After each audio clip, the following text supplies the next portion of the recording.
thanks to our great sponsors, Jack Burford Chevrolet, Cumberland Valley National Bank, CSEP, State Farm Insurance, Jerry Goble Agent, Luxury Pet Services, Equipment, Sales and Rentals, May Marketing, KYmedia.net, Gold Star Chili in Berea, Real Life Community Church, Spectrum Cable, and Bison Smith CPA.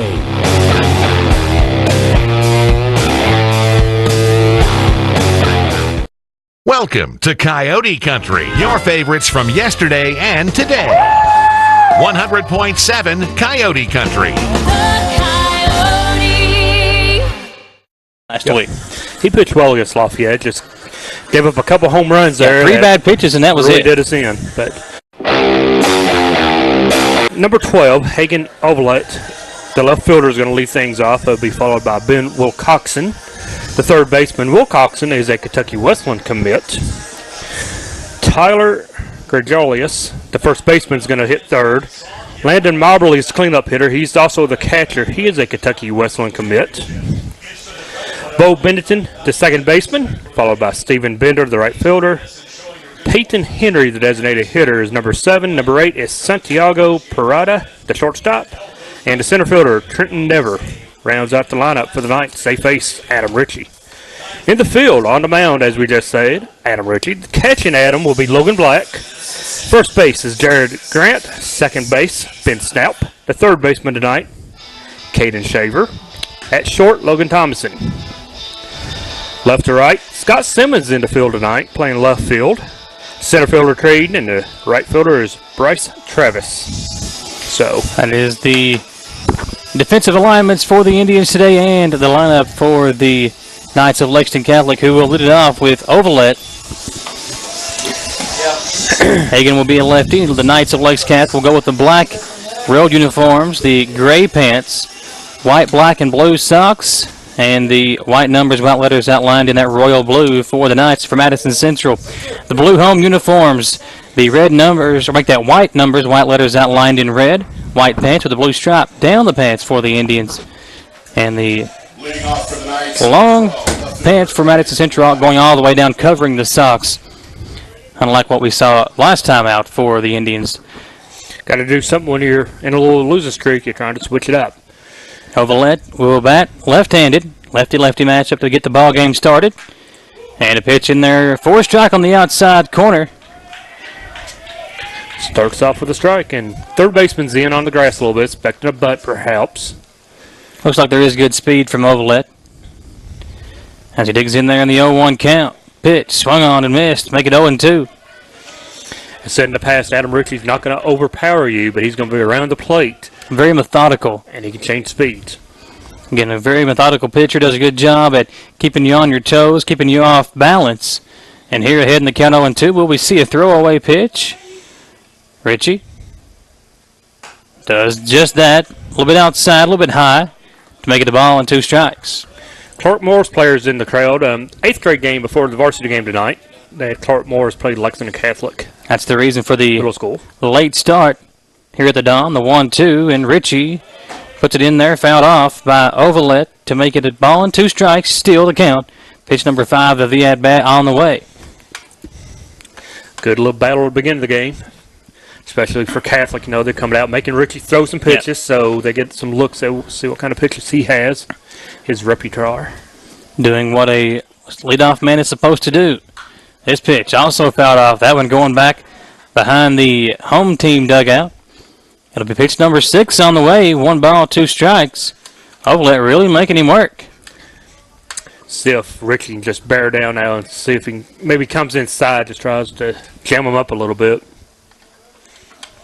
Ritchie gets the sign and the 1-2. Yeah, they set up a way. Got him swinging. Down goes Ovalet for the first strike out of the game and the first out of the game. A nice job by Ritchie and a good start for the Indians against a very good Lexington Catholic team who has won 11 in a row, as Donald Foster said in the pregame show. Not going to be an easy test, but really the entire year has not been an easy test for Madison Central, no matter who they faced. Every time you have an Indian game, it's always a top 15, top 20 matchup. You know, the Indians play such a tough schedule, not only against the Lexington schools, but stepping out against the Trinities and the PRPs and teams from the 10th and the 12th region.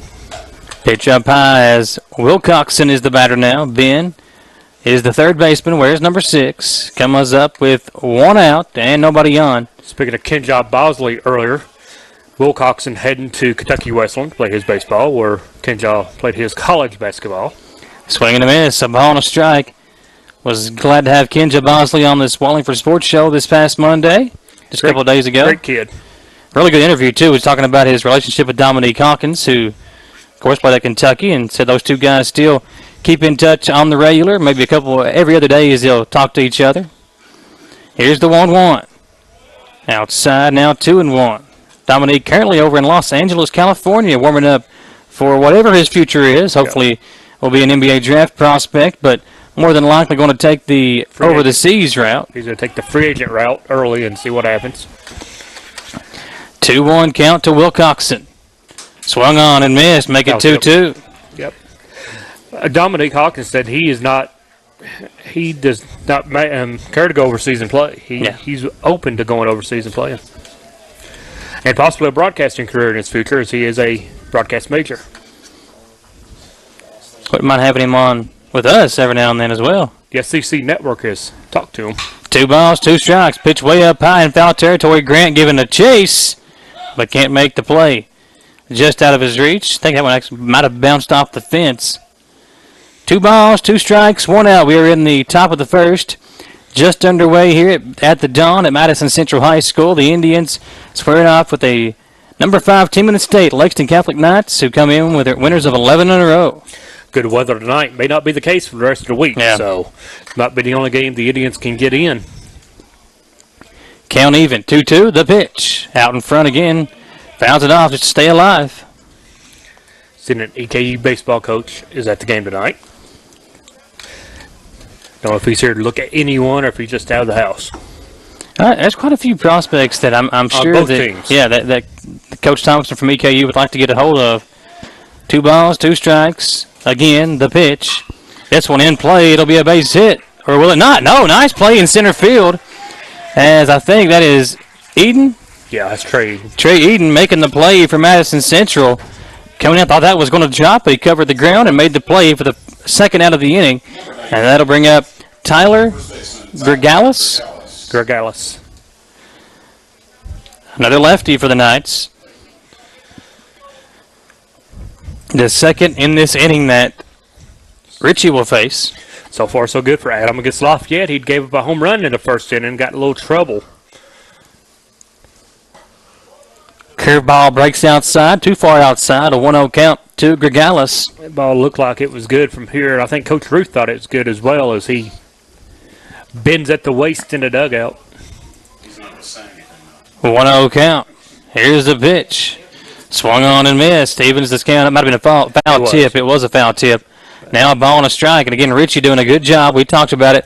Keeping the opposing team on their toes, off balance a little bit. He's done that to perfection thus far in the first. Adam Ritchie, a senior pitcher. Here's the 1-1. Breaking ball. Now a ball and 2 strikes. As again, a foul ball from Gregalis. A lot's going to be expected of him and the rest of the guys now with Ferris down with the injury. So senior pitchers have to come up and really take over the staff now so we get closer to playoff time.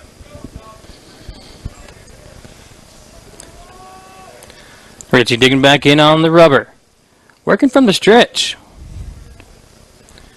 And the pitch. Fouls it off. I thought I noticed that the last time we had him, but he works from the stretch even when there's nobody on base. I guess he's more comfortable that way. And I've seen not a lot of pitchers do it, but I've seen some do it in high school. Yeah. Whatever he's comfortable with, I guess, is the way to go. A ball and 2 strikes to count after the ball.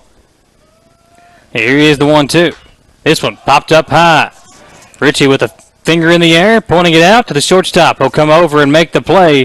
3 outs in the inning, a 1-2-3, top of the third for Adam Ritchie. Indians will go to the bottom of the first to try to take an early lead. Step aside for a 1-minute break. Be right back on the stations of Wallingford Broadcasting and Madison County School Sports Television.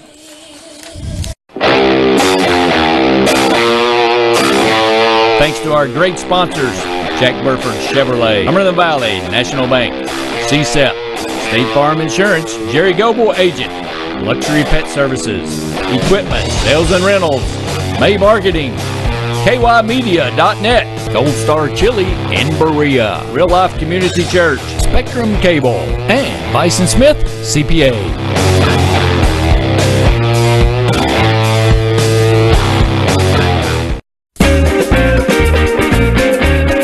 Okay, I checked out this Chevy Tahoe from Jack Burford Chevrolet. Nice. What?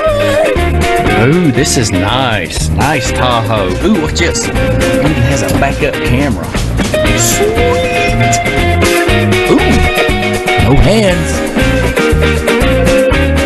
Nice. What? You want a truck? You want a Chevy? Central tied at nothing. We're scoreless going into the bottom of the first inning, and we'll let Donald Foster run down the lineup for the Indians. Indians going to send to the plate against Trip Lockhart, the Kentucky commit. Center field Trey Eden to lead it off, followed by Bryce Travis and Logan Thomason.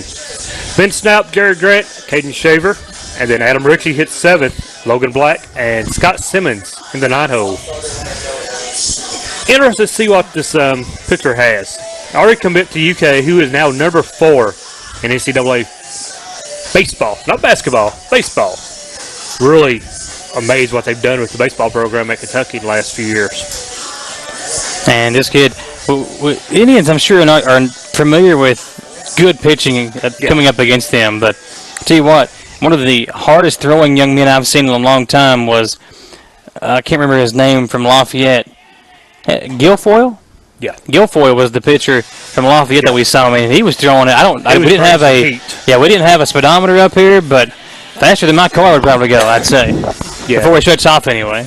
Yeah, he's bringing some nice velocity, and he can mix speeds, a breaking ball. You know, he's a really nice pitcher. I forget where he signed. I think he'd signed somewhere, but I forget where it was. Was it Bellarmine, perhaps? I don't remember. It was a smaller school, but obviously you can see the talent was there for him. Now we go to the bottom of the first, and again leading off for the Indians, Trey Eden. This is a big-time recruit here on the mound. Which, like you said, the Indians have seen him before, against Trinity. Nice for Florida when they beat Florida. Yeah. Had a bunch of SEC recruits, so nothing new. First pitch. Wow. Speed again. Bringing some heat now. Eden takes the first pitch on the outside corner for an 0-1 count. Madison Central and Lexington Catholic. Here's the 0-1. A little slider, it looked like, or a little cutter on the inside. Didn't break over the plate. Now a ball and a strike to Eden leading off for the Indians. Here's the 1-1. Got it. Yep. Another little cutter again. That was a good pitch. Ball and 2 strikes. Eden likes to see some pitches, but if he's going to be around the plate, you have to start protecting. That pitch low and away. 2 balls, 2 strikes. And one thing I've noticed in the first 4 pitches, he works very quickly. Yeah. Does this young man. Again, his name is Trip Lockhart. Trip Lockhart. He's not going to waste any time out there. 2 balls, 2 strikes. Eden just catches a little bit of the ball to foul it off and make it still 2-2. Evens it up. 2 balls, 2 strikes. Pitch number 6 of the at-bat coming after Eden fouled off number 5. Here is the 2-2. High pop-up. Out of play again. Eden battling here. Now the pitch is starting to pile up here in this opening at-bat. That's what as you said with the Catholic leadoff. So what the leadoff hitter wants to do is make him throw as many different pitches as possible. Kind of get a feel for what he has. Here's the 2-2. Little hard grounder up the hole. Third baseman dives after it, makes the play. Throw over is in time for the out. Are you kidding me? That one was close. And the third base coach doesn't like the call. That one was insane. Yeah. A web gem if I've ever seen one, as the third baseman deep in the hole dives after it, makes the stop, throws over, and man, what a throw over to first it was. From David Withers, it may have looked out, but the first base coach is complaining too awful hard, so it must have been the right call. But Withers not pleased in the third base box. Now the batter is Bryce Travis, who fouls off the first pitch. Eden a good at-bat, and I thought he was going to make it safely down the first base line. He got good speed, but man, what a throw over. Now the 0-1. Right side of the press box says he was safe. Inside a ball and a strike, and one thing I think about that third baseman reminds me of Sidney, whatever her last name was, that played at Central last year. Sidney Vaughn, who was a tremendous third baseman for Madison Central's softball team last year. KU. That girl could play some defense. Then you can play defense. You can hit the bomb, Yeah. too. Kind of like Casey Snide now up here at Mass Southern. She's among the state leaders in home runs. A ball and 2 strikes. That pitch inside. You say Snide is, where's she going to school at? Has she signed with anybody I yet? don't think I've heard anything yet. She's a good 3-sport athlete for Central. Speaking of signees today, congratulations to Marley Lawson, Madison Southern. She signed with Berea today. 2 balls, 2 strikes. Swing and a miss, strike 3. Down goes Travis for out number 2 of the inning, and that'll bring up for the Indians Logan Thomason, the shortstop. So Marley Lawson joins Lindsey Johns here from Madison Central. 2 Madison County players. Brianna Lanham on the roster already, so we'll have 3 former Indian Eagles in Berea. 2 up, 2 down quickly here. First pitch, up high, ball 1. Thomason, a very good defensive shortstop. He's come into his own here lately with the bat as well. He's in the 3-hole tonight. That pitch on the outside corner, even just up at a ball and a strike. It's tough when you're not used to seeing pitchers of this quality. Here's the 1-1. Fouled it off, a ball and a 2 strike. And, every night it seems like we get the best of the best thrown at us. Yeah. It's like they want to come into Madison Central and beat Madison Central, of course. And we see the ace of every staff just about. Here's the 1-2 to Thomason. Went down after it, fouled it off. Catcher will go play it and throw it down to third. It was not. I guess it was a swing and a miss. A swing and a miss. Would have been strike 3. The ball got away from the catcher, and on the throw down, that ends the inning. 3 out, 3 down in each of the first innings. Top and bottom half. We'll go to the second inning now. Still scoreless. Step aside for a 1-minute break. Be right back. You are listening to us on the station of Volume for broadcasting and watching on the Madison County School Sports Television.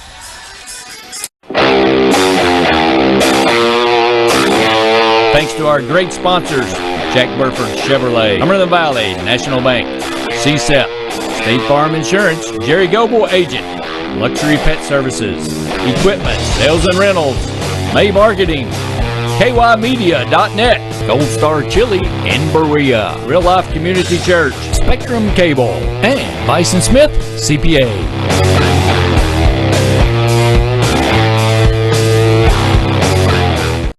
We're all busy living our lives each day, packing as much as we can into work and play. But your friends at CSEP have a thing or two they'd like to remind good folks like you. An emergency can happen almost any time, so stay connected and you'll be just fine. It doesn't really matter where the news comes from, Facebook or Twitter, prepareky.com. You don't have to study up or pass an exam, just follow the lead of the Chemical Stockpile Emergency Preparedness Program. Back to the dawn. And Donald Foster along with me, Michael Watkins. Glad to have you tuned in. And pretty good opening inning for both teams. Pitchers looking good. Yeah. 1, 2, 3, top of the first, as the bottom of the first goes 1, 2, 3 as well. Good first inning for both guys. Said they come out, get the feet wet. No mistakes. Now you're going to set it up here. And the catcher, Landon Moberly of Catholic, is to lead it off against Adam. First pitch in there for a strike is Richie delivering. At the top of the next inning, we'll have a trivia questions for viewers on Facebook Live. Winner can get a big picture of the state championship basketball team that were given out to sponsors that year. So be ready for the top of the third and answer correctly on the Facebook page, and you can be the winner of the championship poster. We've got a 1-ball-1-strike count. Here's the pitch. In there for a strike. A ball and 2 strikes, says the batter now, Landon Moberly, the catcher. I don't think they liked that too well, the third base coach. Even the hitter didn't like the call, but it was borderline high, but Adam Rich gets the benefit of the call. Richie with the sign and the 1-2. Popped up into left center field. High pop up. Eden coming on. Charging hard. Now slows down as he makes the play in left center for out number 1. One thing tonight, there's not much wind. No. The flag out center field is not blowing at all. Bo Bennington, the second baseman now, the hitter. Number 13, second baseman. Where is the flag? Oh, okay, I see it. That's why I couldn't see it. It wasn't blowing. And 1 out in the inning, and as Bo Bennington digs in, Richie looking good. First 4 up, first 4 down. See if that trend can continue for the Indians pitcher. Another lefty-lefty matchup. Pitch outside. That ball was low and away, and good job not to swing at it. This is the 5th batter of the lineup and already the 3rd lefty that Lexington Catholic has sent to the plate. They went lefty, righty, now lefty again. Pitch popped up in the left center. Left fielder backing up and calls everybody off to make the play. 2 quick outs by Ritchie in the inning. And now LexCath down to their final out of the inning as they send Stephen Bender, the right fielder, to the plate. Right fielder number 14, Stephen Bender. Really impressed the way Ritchie's able to get in and get out tonight. He's not wasting any pitches. Everything's around his zone, making him swing and letting his defense do the rest. Knows how important this game is as his team tries to end a big skid. Losers of 6 of 7 after at one time being ranked number 1 in the state. Indians have fallen on hard times, but looking to rebound here tonight against the number 5 team in the state. Ask Coach Roof or anybody to tell you them rankings don't mean diddly squat during the year. They're nice for us and the fans and the kids, but gives us something to talk about. It gives you something to talk about. Just like in basketball and football, it doesn't really matter. You prove it on the field, of course. And now 0-2 the count as Ritchie ahead quickly. See if he throws one away here, try and get their batter to chase. He does, and this one will be a base hit. First hit of the ball game as it's delivered in the left field, and Bender on base with a single. 2-out single, 2-out, 1 on, and the batter will be Peyton Henry, the designated hitter. Number 15, designated hitter. Looks like another lefty going to be coming up at the plate. So Lexington Catholic, a good lineup to go opposite every time. Yeah. Left, right, left, right, left, right again. And now another lefty up at the dish. I don't think I've ever seen as many left-handed hitters in a lineup, honestly. There are 2 outs. Ritchie just wants to focus on the batter here. Going over. He will throw over and nowhere near in time. It's not a big lead for Bender, but really no lead at all. yeah, Ritchie just wanting to know that I see you over there.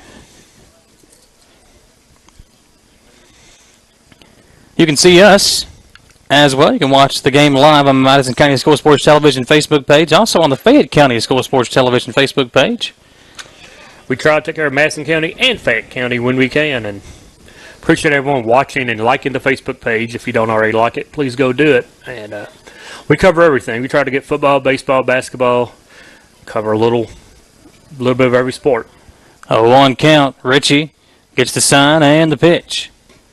Pretty pitch. Outside now, even just up at a ball and a strike. Looked good. I would have had to take a whip at that one. That's what I'm thinking too. I don't know how he held off, but Catholic, I said, winners 11 in a row. They won the LIT, which, in basketball, that's always a big tournament. Baseball as well. There was, I think, 9 or 10 ranked teams in the LIT this past weekend.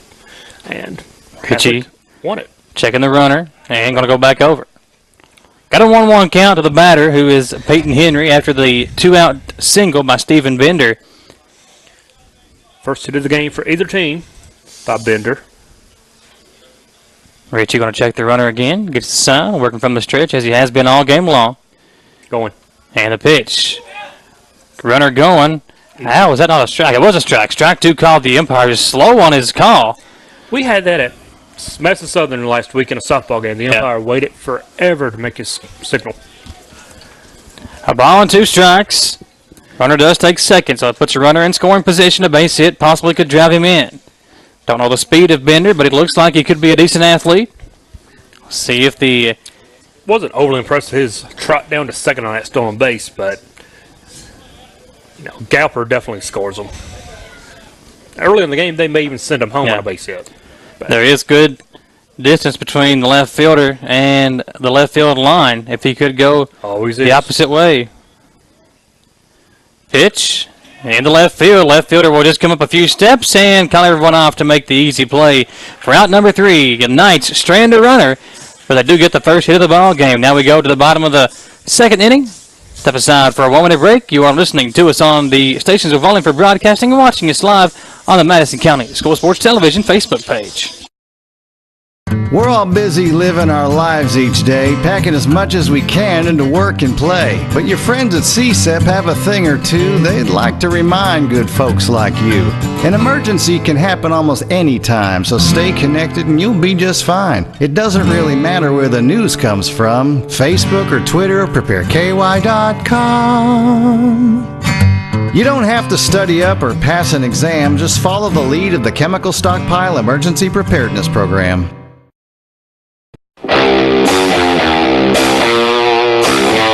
Thanks to our great sponsors, Jack Burford Chevrolet, Cumberland Valley National Bank, CSEP, State Farm Insurance, Jerry Goble Agent, Luxury Pet Services, Equipment, Sales and Rentals, May Marketing, KYmedia.net, Gold Star Chili in Berea, Real Life Community Church, Spectrum Cable, and Bison Smith CPA.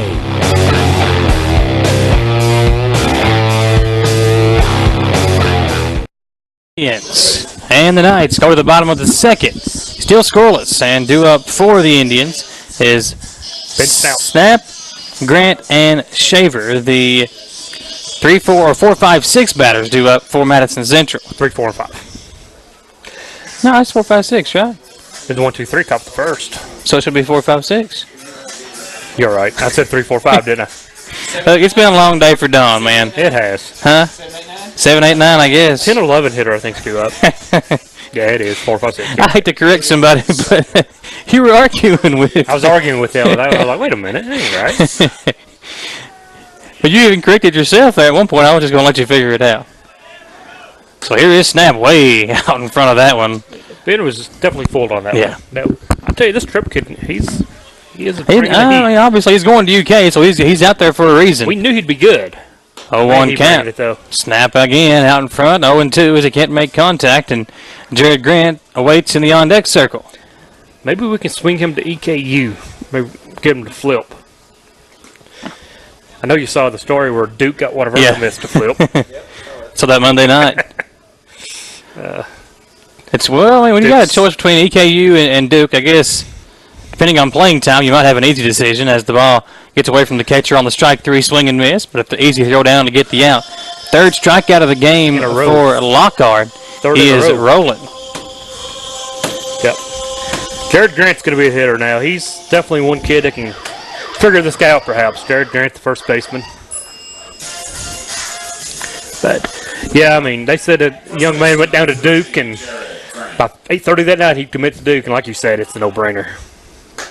I'd say the facilities and it's just the glamour of Duke. A little bit hard to say no to when you... Honestly, I don't know if many people know this, but Dominic Hawkins, if UK had not offered, he's going to Moorhead. You know, Sean Woods was on him the entire time. Yeah. But like Sean Woods told me one day up here in the Central Gym, he's like, it's Kentucky. Yes, He knows all about Kentucky. How do you say no to UK? 1-1 as the pitch fouled back. A ball and 2 strikes, and worked out real good for Dominique and not so good for Sean Woods. Sean's out of a job now, and he took Bob Knight to the extreme, I guess.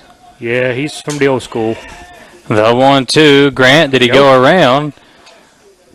Can I ask? And Not going to ask. I don't think he was watching. Eric Mullins is the field coach tonight, former Hazard Bulldog and Is big baseball player, and I actually played college basketball out there at Alice Lloyd College several years ago. 3 balls, 2 strikes is the count. Or 2-2, 2 balls, 2 strikes is the count. Can't believe the scoreboard sometimes. Hey, man, this guy over here to my right, if you want to get him, you can get him. I'm sitting in between you two guys, and I'll step out of the way. Got to give the Central players a little hard time. They're up here with us this afternoon. They're awful noisy. Yeah, this Lyle kid, hard to get him to be quiet. 2 balls, 2 strikes to Grant. Digging in. The pitch into right field. That one is deep. Is it warning track power? I believe it is. Right fielder will make the play, but Jared Grant, the hardest hit of the ball game, just couldn't get it to fall down. I'll bring up Shaver with 2 out and nobody on for the Indians. I know I said it last time we had a game on the radio. Shaver's just a sophomore.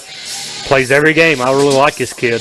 I like his potential in a couple of years to be the next big recruit coming from Madison Central. So Snap and Grant unable to get on base. Left up to Shaver. In the top of the second, the Knights got the first hit of the ball game with 2 outs. Now Shaver digging in with 2 outs, trying to get the first hit for the Indians. 0-1 count to Caden. Digging back in, and the 0-1 is taken for a strike to make it 0-2. One thing Lockhart does, he works ahead. He's ahead of every hitter just about. I think he's been about ahead of everybody tonight, so he works ahead of the count. 0-2. Shaver lets it go as it bounces in the dirt in front of the catcher. A ball and 2 strikes to Caden Shaver. Indians and Knights scoreless here in the Bottom of the second. You know, one thing that's got to be tough is a catcher catching this kid, you know. Got to have a good person behind the plate. Shaver swings and can't make contact. The fourth strikeout of the game for Lockhart.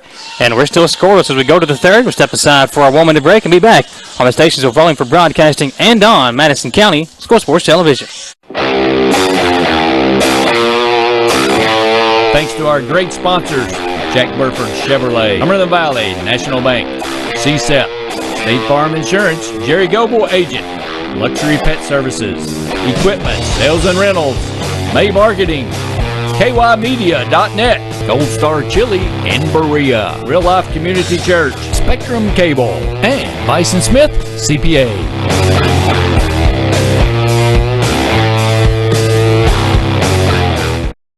The most valuable thing in this world, you know, are the children we raise and get to watch grow. And when they're in school, they need to be safe. So know the plan your school's put in place. In an emergency, follow this rule. Don't try to pick up your kids at school. Protect yourself and stay safe at home to ensure your kids will never be alone. This is good advice no matter where you're from. Find out more at prepareky.com. And Lexington Catholic, a battle of two top teams in the state and especially in the 11th region. But, Donald, you're talking about it in the pregame. 7 teams in the 11th region ranked in the top 30 with Woodford County coming in the number 30 spot. But this proves how tough this region really is. You could almost have a state tournament out of the region. Just like in basketball, it is a mini state tournament. Top half of the third about to get on the way for our Facebook fans. Which former Indian is second currently in the country in home runs? If you know the answer, comment on the Facebook page for a chance to win. In Major League Baseball? In the NCAA. Oh, okay. College baseball. Get on the Facebook page, comment, and you can win the championship poster from when the Mass Central Indians won the 2013 state tournament. First batter of the inning. A little blooper, a little soft hit over to first. Jared Grant will make the easy play on the one hopper. Tip on the bag. So 1 pitch, 1 out, as the batter was Santiago Parada, the shortstop. That might be the best name I've ever heard. Santiago Parada. Trenton Never, the hitter, the center fielder now. Wrong center fielder, Trenton Neuer. Trenton Neuer, Santiago. the batter, as the Indians trying to hold Lexington scoreless to keep this tie going into the bottom of the third. 1 out in the inning thus far. First pitch is up high, but a called strike. Got the letters. Indians will take it. Glad to have you tuned in here on the stations of Volume for Broadcasting and on Madison County School Sports Television. If you're heading out, you've been watching us on the Facebook feed, you can flip over to the radio side, or if you've been listening to us on the radio side and are heading in, you can watch us on the Facebook page, vice versa. Either way, you still got to listen to us. Yeah, that's the only bad part. You can't get rid of me and you. I guess I could. No, there is no way to get rid of us. 1 ball, 2. Well, the only way to do that would be to come to the game. That would be it.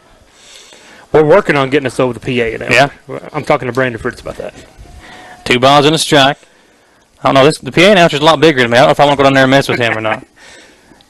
2-1 count is the count. Pitch into left center field. A hard hit by Nair. Never. And the pitch was, or the bat was caught. The hit was caught in center field for out number 2. So back to the top of the order we go as Ovalet will come up. He struck out to lead off the first inning. I'm glad I'm not the only one who trips on my words.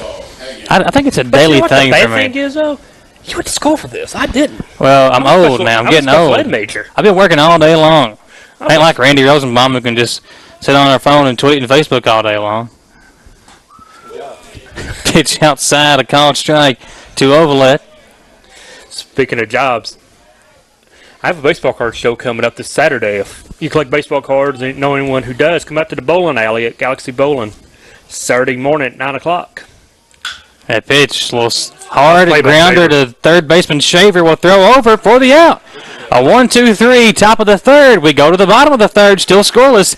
Indians and Knights in a classic, as we presumed it would be. Step aside for a 1 minute break and be back on the stations of Volume for Broadcasting and on Madison County School Sports Television.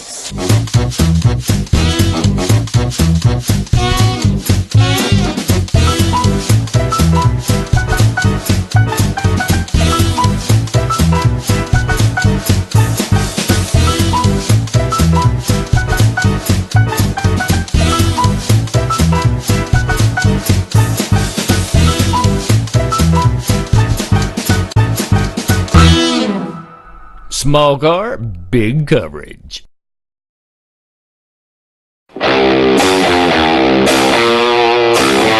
Thanks to our great sponsors, Jack Burford Chevrolet, Cumberland Valley National Bank, CSEP, State Farm Insurance, Jerry Goble Agent, Luxury Pet Services, Equipment, Sales and Rentals, May Marketing, KYmedia.net, Gold Star Chili in Berea, Real Life Community Church, Spectrum Cable, and Bison Smith CPA.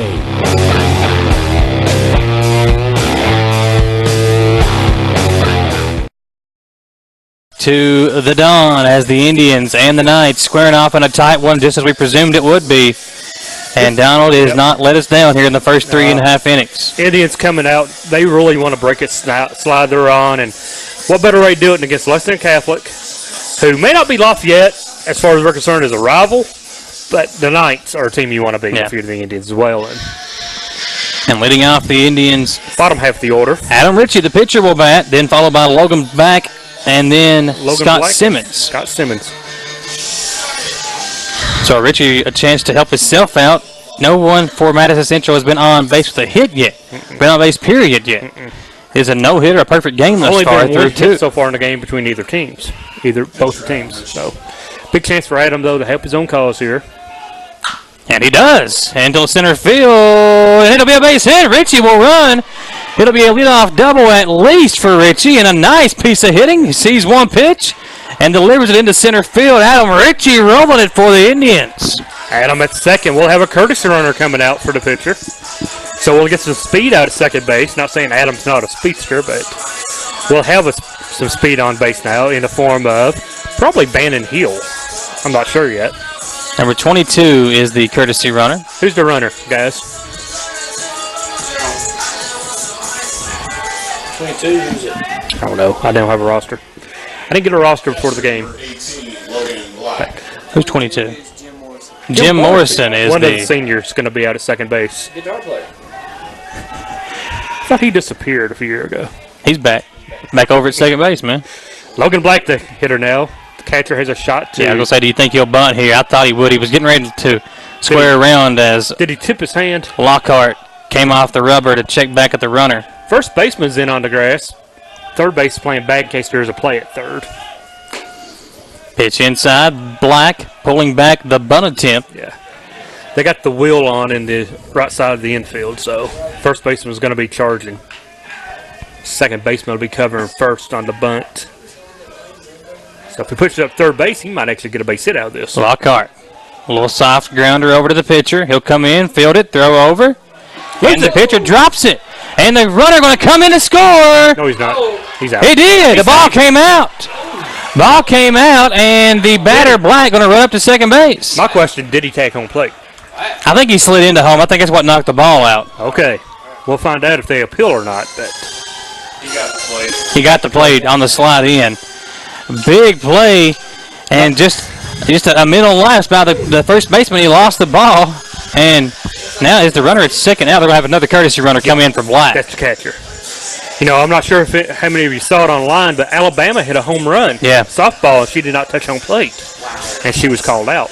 A little meeting at the mound here is, I guess they're going to talk to Lockhart about what just went down. I mean, I hope they take him out, but I don't think Lockhart's I don't think he's going anywhere the just entire yet. infield is in on the mound, so it's more of an infield meeting now than anything else.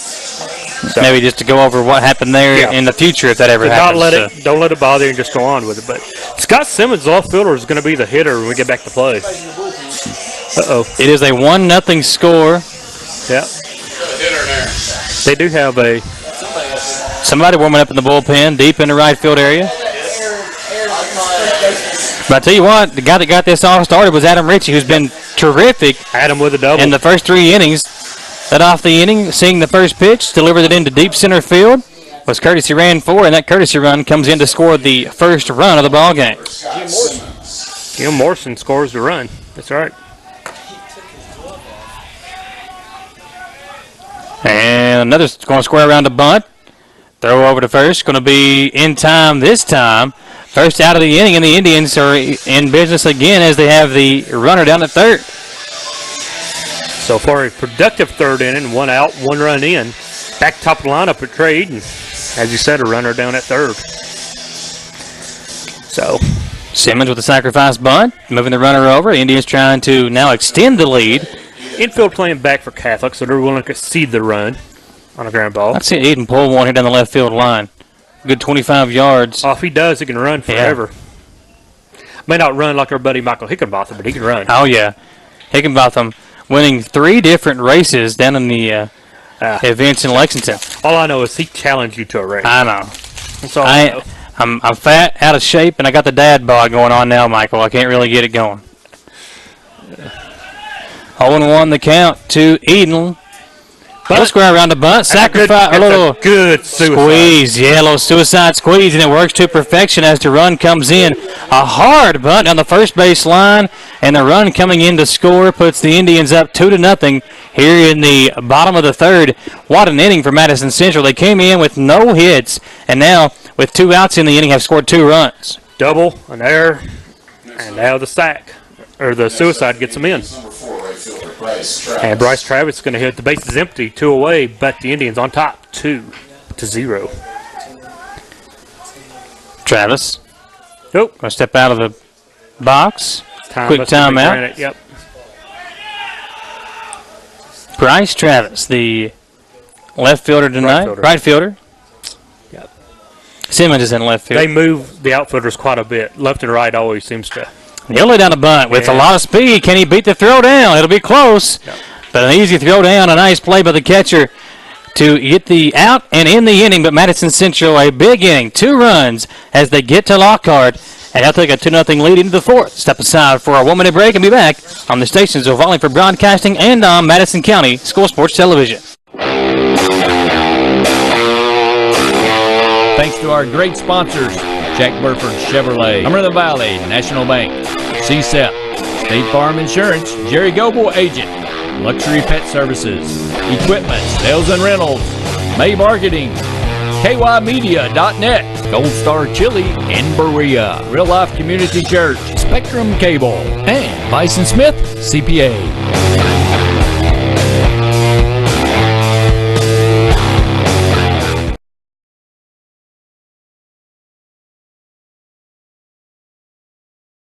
Which way do you like it? 3-way, 4-way, 5-way? Get a famous Coney double-decker or a fresh salad, burritos, burrito bowl. Don't forget the kids menu and Gold Star's premium shakes. And get it to go through the drive-thru. Get Gold Star Chili before or after the game. Heck, you don't even need a game. Gold Star Chili in Berea, 638 Chestnut Street. You'll find us under the Gold Star. Gold Star Chili, the flavor of Cincinnati. Back of the dawn, as I just found out I've been traded. Or betrayed. There you go. I don't know if anybody would trade for me. I don't think that would happen. We tried. My wife tried to get a new washer and dryer out of me one time, and the lady said if she threw in the dog that she'd do the deal, but she wouldn't do that. So 2-0 score as we go to the 4th, and it'll be Wilcoxon leading off, followed by Gregalis and Moberly. What you don't know is we tried to trade you for Skip Bayless, and they wouldn't take the trade. Hard hit right at the third baseman Shaver. He puts that glove up, made that one look super nonchalant, but that would have had me scared to death if it had been coming down the line there. Let's just be glad he put the glove up. That's why they call it the hot corner, and Shaver playing it to perfection. People don't realize, I guess everybody knows we play metal baseball bats in high school, but man, that ball gets up the bat quickly.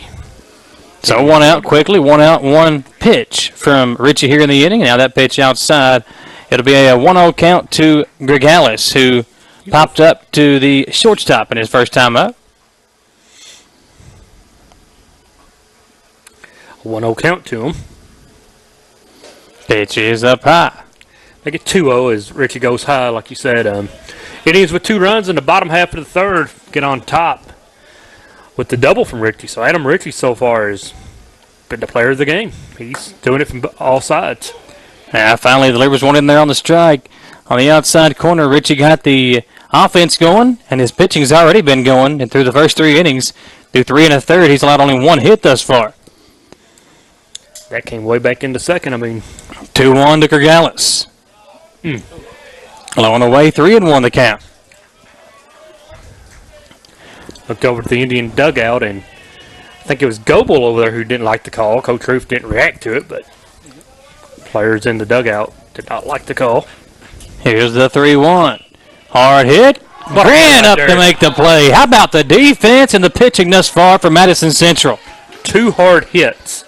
A line out to first and third, but both corner infielders make it look easy. Next up for the Knights, catcher Landon Moberly. Landon Moberly will be the batter now with 2 out, nobody on. Richie looking for another 1-2-3 inning, and he has been beautiful thus far at keeping the Knights off balance. That's what Adam can do best. He's not, like I said, he's not going to overpower you. Up in the zone, and the pitch is up high. The ball hit into right field and snap. The second baseman will back up and make the play. A 1-2-3, top of the 4th. Indians still on top, 2-0. We'll go to the bottom of the 4th. Step aside for a 1-minute break and be back on the stations of Wallingford Broadcasting and on Madison County School Sports Television. Welcome to Coyote Country, your favorites from yesterday and today. 100.7 Coyote Country.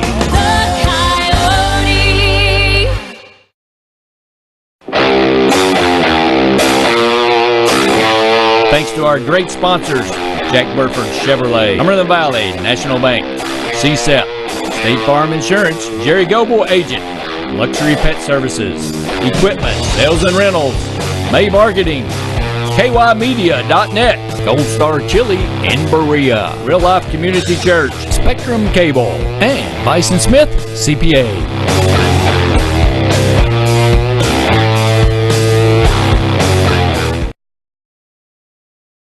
Hey everybody, this is Sydney, and this is My Richmond.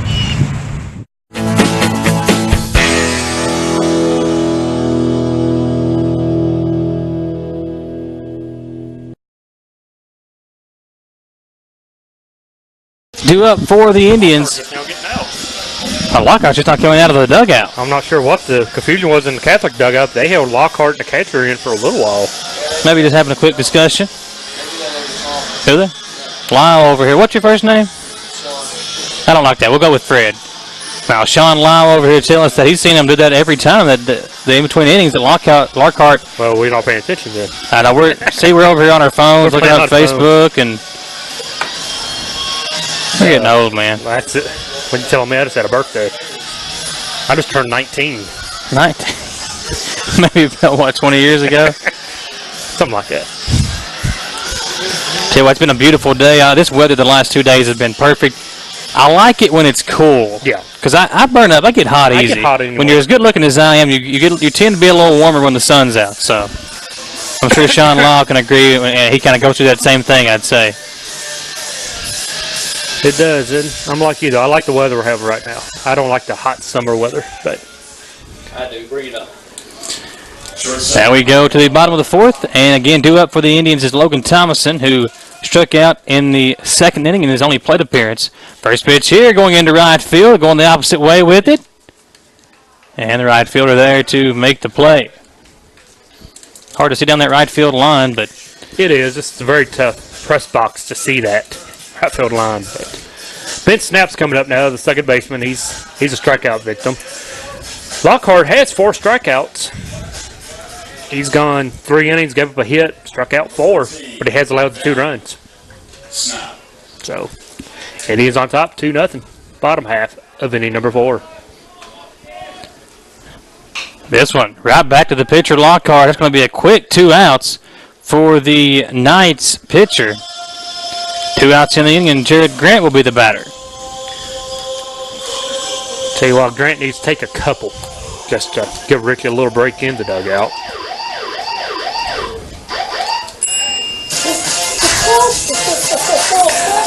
So Jared Grant, he's 0 for 1. And Lockhart working quick. 2 pitches, 2 outs. See what Grant does here. First pitch swinging, but he fouls it off for strike 1. See, I'd have had him take at least 1 or 2, but again, that's why I'm up here next to you now. And no longer on the baseball diamond with Coach Roof. And Grant on the 0-1, swings through again. 0-2 the count.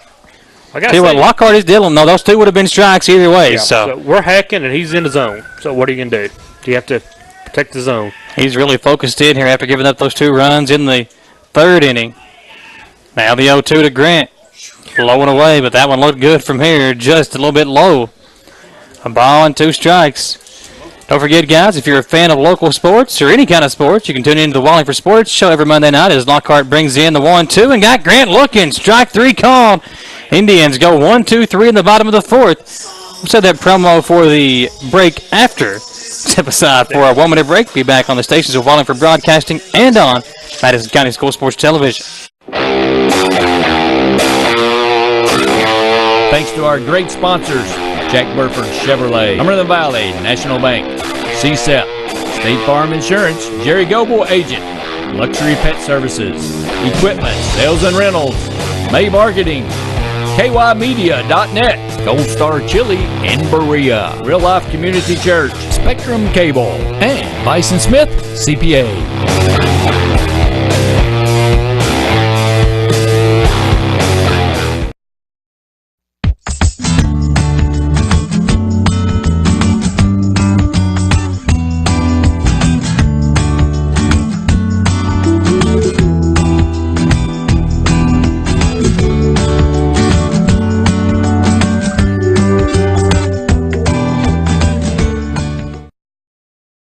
Welcome to Coyote Country, your favorites from yesterday and today.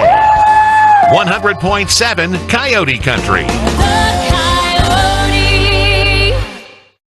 And myself, Michael Watkins, welcoming you back into the dawn. And as I was saying before Grant struck out, if you're a fan of sports, make sure to catch the Wallingford Sports Show every Monday night, whether you're on the Madison County School Sports Television Facebook page or on the stations of Wallingford Broadcasting. We are on 3 radio stations, WEKY 1340 WEKY AM, 103.5 WKXO, and on 99.3 FM WIRV. We cover all of our local teams, plus all the big things going on in the college basketball, college football, college baseball world, and in the professional ranks as well. That's the first pitch in there for a strike To Bo Bennington. to Bo Bennington.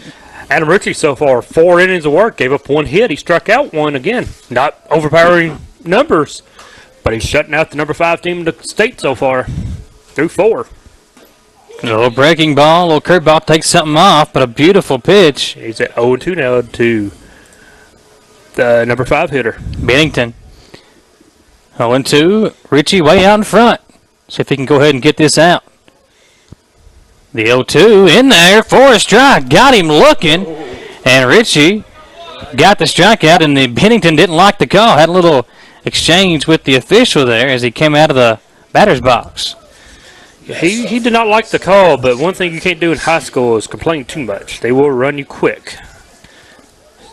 Or in any sport in high school, it's not your job as a player to complain. Let the coach handle it. We can do a good job of that. We can come out and make a scene. Stephen Bender, the hitter, he's got the only base hit so far for Catholic. He singled back into second, stole a base. Now a 0-1 count. Ritchie again getting out in front of the batters.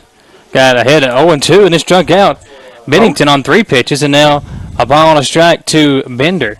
Both pitchers doing a great job now of getting ahead early and working from the head. Quick moving game as we're in the 5th inning, top half of the 5th. Don't jinx us, Don.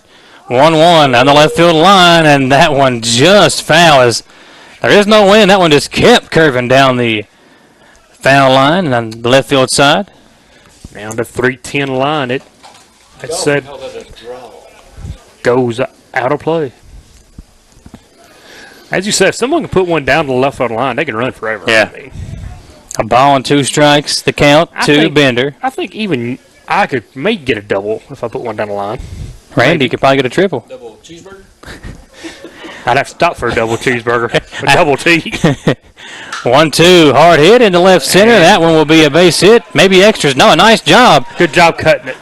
Nice job by Simmons to cut it off and make the quick throw in to keep the batter over at third. But the second hit for Bender, though, he's the only hitter so far to figure out Ritchie tonight for Catholic. Number 15, Peyton Henry. So Peyton Henry's going to hit now. The DH, and He's 0 for 1. He flew out his first time. Out to left field, going the opposite way with 1 out and 1 on. We'll see what Catholic tries to do here. Down 2-0. Help. You think it's sacrifice, perhaps? Yeah, Shaver's playing in on the grass from third base. Time is called. But there's already one out in the inning, so if you give yourself up, that puts 2 down if they can complete the sacrifice. And this is your 7-hole hitter, so I think he's going to swing away. Richie on the first pitch. No bunt attempt, and a called strike is the call. Again, working ahead, 0-1. 0-1 count to Henry. On deck is Parada. Santiago. The 0-1. A little low and away. A ball and a strike. Again, over at first is Bender, who's 2 for 2 in the game today. I know we're talking about the weather earlier. It's a little cool. I had the pleasure of going up Monday night to the Madison Southern softball or spring football game. Talked to Coach Don Clark. He's really excited about next season for Eagle football. We'll have all the games on radio next season. Throw over. Going to be not in time. It should be an exciting year for all of our local teams. Madison Central, who had a really good team this year. We're going to have a new look. New look quarterback. See what Miller can do. And a loaded sophomore class last year will have to step up this year for Madison Central's football team. It'll be the upperclassmen. Madison Southern returns a lot from last season. Very little loss. A.J. Richardson to do it. Everything back is gone, but he did go around. Strike 2, 1 ball, 2 strikes. So really excited about Eagle football next season. And one thing we've noticed on the schedule already, that game moved up to the middle of the year. No longer the last game of the season between the Indians and the Eagles. That. One thing, too, Eagles have their own bowl next year. So Central will be going to Berea to play in a bowl game as well. The pitch. That's going to be trouble. Soft grounder, and Richie didn't field it in time, and that will be 2 men on. Adam thought Caden was coming in to take it, and Caden thought Adam had it. So a little miscommunication. Richie was there, and I think he even thought, out of the corner of his eye, may have saw Shaver coming in. At that same exact time, Shaver stopped coming in, and that was just a blooper for everybody. That was Shaver's ball, in my opinion. That was the third baseman's ball. He had the best angle on it. It was his ball to go get. Unless Adam was calling him off, he should have went and got it. But it's an infield single. So back-to-back hits for Catholic's going to bring up Santiago Parada. 2 men on and 1 out. Could be trouble for the Indians here in the inning. Can they get out of it unscathed? Richie. Jared Grant playing in front of the runner at first. Don't know why. Richie going to step off the rubber. He's in even with the grass. No balls, no strikes. The first pitch coming up to Parada. The shortstop for Lexington Catholic. Richie, the first pitch of the at-bat. Excuse me, swing. Yeah, a little excuse me swing. The shortstop Thomason going to come over and throw over in time. Wow. For the out. They got him. Wait a minute. Wow, we call that out. Yeah, they called him out. And the not so sure about that. 2 coaches for Catholic wanted to speak with Eric Mullins, the field coach. I thought he pulled him off myself, but Logan's such a solid infielder. I was a little surprised to see the throw even be off. And now he's going to come up and talk to the home plate umpire, see if he saw something. He got no satisfaction from the field one, so he's let me go talk to home plate. It's not home plate's call, so he's not going to get nothing out. Now they're going to, they stick with the out call. They can't change it now. Can you imagine if they change it? Roof will blow a gasket. Coach Roof is laid back now. If you got to know him back in his early days when he first got here, he's really laid back now. The family has really laid him back, but you'd see him blow a gasket had they reversed that. So 2 runners in scoring position, but there are 2 outs, and the batter is Never. Trenton Never 0 for 1. Hopefully he's never going to get on base this at-bat. He's the 9-hole hitter. Richie the pitch. Never. Takes it inside for a ball. Top half of inning number 5. Number 5 Catholic Knights and the number 16 Madison Central Indians. 2 teams in the top 20 in the state squaring off in a big 11th region matchup. Game really means more to us, I believe, than it does. Pitch grounded over to Thomason at short. Will field and throw over. This time, no question about it. Out number 3 of the inning in the Knights. Stranded pair. We go to the bottom of the 5th. Central still on top. 2-0. We'll step aside for a 1-minute break and be back on the stations of Wallingford Broadcasting and on Madison County School Sports Television. Welcome to Coyote Country, your favorites from yesterday and today. 100.7 Coyote Country. The Coyote. to our great sponsors, Jack Burford Chevrolet, Cumberland Valley National Bank, CSEP, State Farm Insurance, Jerry Goble Agent, Luxury Pet Services, Equipment, Sales and Rentals, May Marketing, KYmedia.net, Gold Star Chili in Berea, Real Life Community Church, Spectrum Cable, and Bison Smith CPA.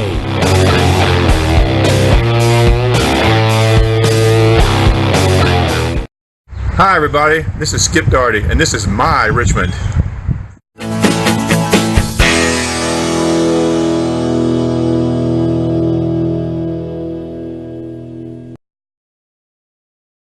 Years. Just come on down to Carson, Kentucky and check us out.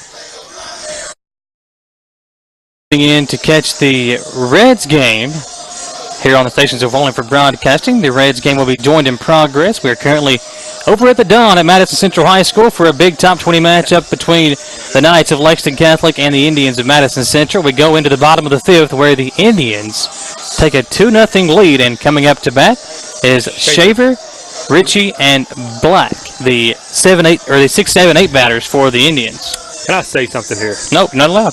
The Don. I absolutely hate that nickname. What? I do not like the Don. I know Coach Roof is pushing it to be the Don. I do not like that. It is Don Richardson Field.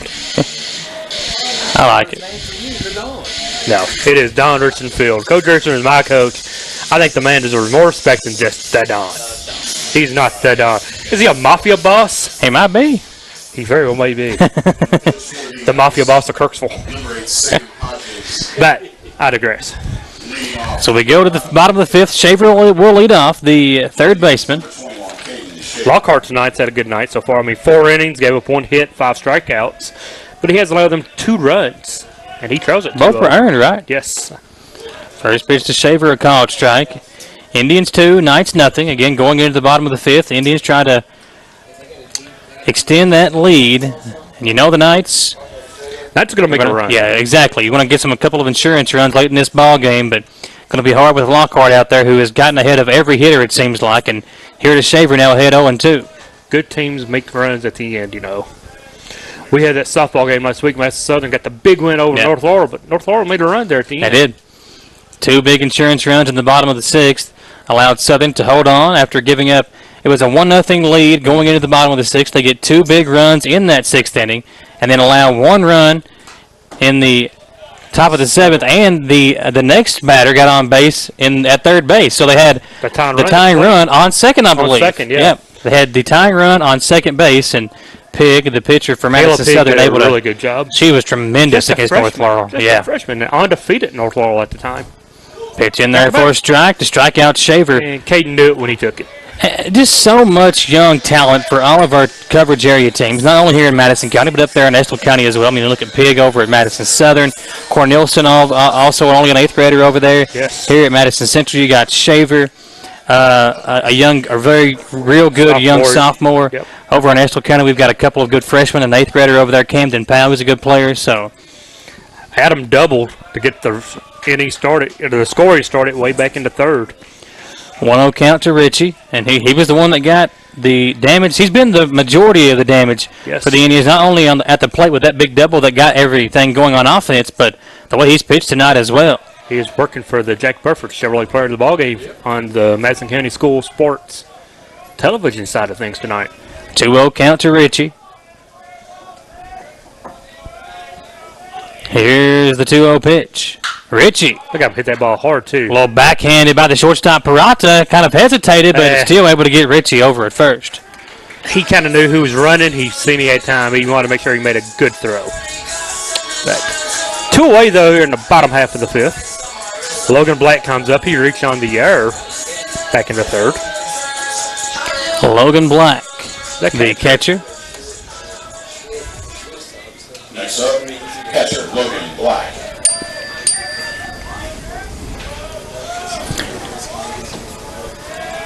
Here is the pitch. Right down the left field line. Third baseman deep in the hole in foul territory will throw over. Are you kidding me? A strong arm. I mean, that kid has to pitch a little bit. He has got, that's the second time tonight he has made an outstanding play over at third base. And it is a 1-2-3 bottom of the fifth for Madison Central. We go to the sixth. Indians still on top, 2-0. We'll step aside for a 1-minute break and be back on the stations of Wallingford Broadcasting and on the Madison County School Sports Television Facebook page.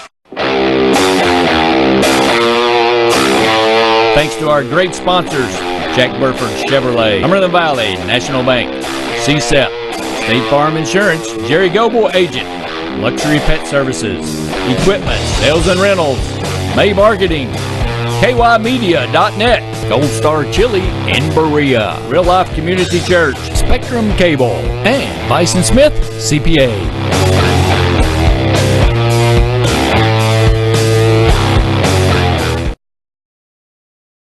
We're all busy living our lives each day, packing as much as we can into work and play. But your friends at CSEP have a thing or two they'd like to remind good folks like you.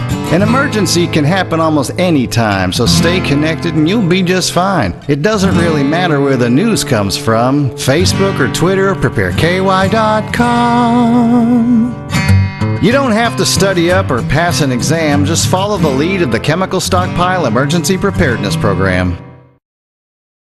High school, and I won't call it the Donald. Thank you. The Indians are on top, 2-0, going into the top of the 6th. And Adam Ritchie. And I won't tell your wife what you were just looking at on Twitter. Man, that was the good stuff right there. You got to keep it going. Michael Higginbottom helping us out. The Madison County School Sports Television.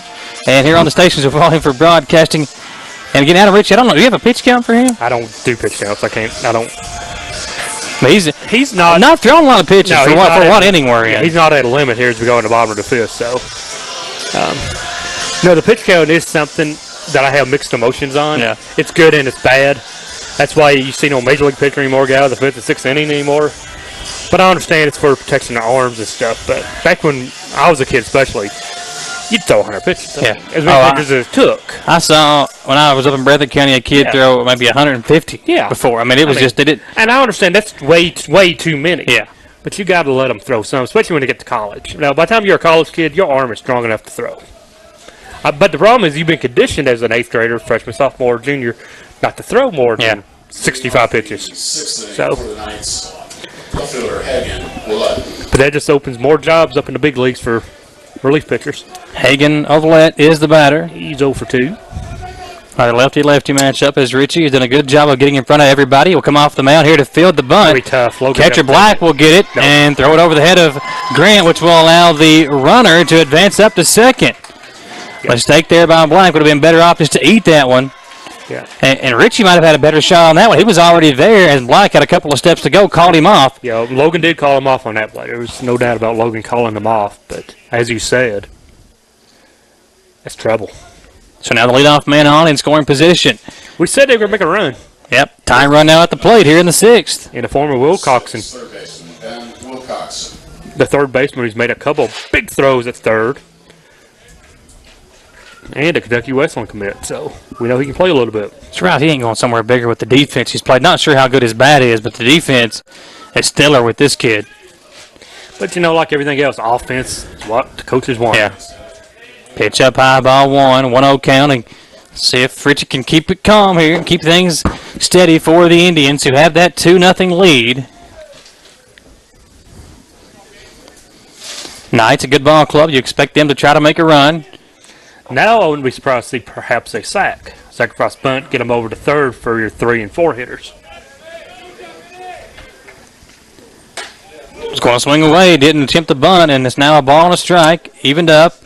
1-1 the count. Here in the top of inning number 6 from Don Richardson Field. Indians 2, Knights nothing, and a 1-1 count. Oh, it is top 6. To Ben Wilcoxon. Has to be top 6. We're the home team. We hit the bottom.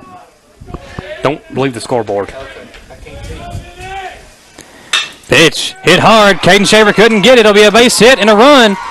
Driven in. Simmons stops it, but it'll be a double, an RBI double for Wilcoxon. And now the tying run in scoring position for the Knights. And we'll see what Coach Roof selects to do here. You can't really bring Ritchie out. He's done so good tonight, but now in a little bit of trouble. We're going to have some action up in the bullpen, I believe.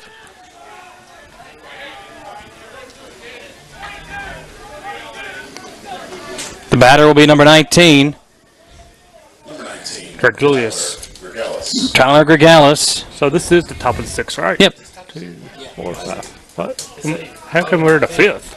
On the scoreboard, it is the 6th. Is it the 5th or the 6th? Yeah, it should be top of the 6th inning. Okay. 1, 2, 3, 4, 5. Yeah, it's 5 to 6. Okay. That's not what it Pitch says. is up high. I'm just. Is it the 5th? Yeah. No, it's the top of the 6. Yeah, okay, it is top of the 6th. Okay, we were all confused up here. We'll get her figured out, though. We're done. Okay, good. There you go. Now we're in top half inning number 6. Richie gets the sign with a runner in scoring position. And a 2-1 score now in favor of the Indians. Outside. I think we got a 1-1 count. No, 2-0. 2-0 is the count. 2-0. 2 balls, no strikes, and Big spot here for the Knights with Grigalis at the plate. once again, I mean, I wouldn't be surprised to see a sacrifice, but they're swinging away against. I got your heavy hitters up there, your 3, 4, 5 guys now coming up to the bat. And that one fouled off. 2-1, going to be the count to Grigalis. At second base is some good speed in the form of Wilcoxon, who had the RBI double. After the error on the throw over from Black allowed Ovalet to get on base with the bunt attempt. Trying to get on base with the bunt. Black fielded it, threw it over the head of Jared Grant, and Ovalet ended up at second base and came in to score on the RBI double by Wilcoxon. Now he's at second and in the form of the tying run. Richie checking the runner on the 2-1. And the pitch inside. Wow. Got just enough of the plate to even us up. 2 balls, 2 strikes. Wow. Thought that ball was way inside, but home plate umpire calls it a strike, and Broke just in time to catch the inside part of the plate. And the 2-2 count. Trying to get Richie the first out of the inning. Adam gets the sign from Black. Runner a decent little lead over at second. The 2-2. popped him up. Curveball pop up in the air. Left fielder Simmons coming in with the shortstop Thomas and calls him off and makes the play for out number 1. First out of the inning, Coach Roof going to come out and talk to his pitcher, and we're going to have a pitching change, I believe. I think we've hit that pitch limit tonight. Adam Ritchie will come out of the ball game. He's done a good job thus far. Don will look at his stats when we come back from the break. Indians 2, the Knights 1. Pitching change on the way. We'll step aside for a 1-minute break and be back on the stations of Volume for Broadcasting and on Madison County School Sports Television Facebook. Welcome to Coyote Country, your favorites from yesterday and today. 100.7 Coyote Country.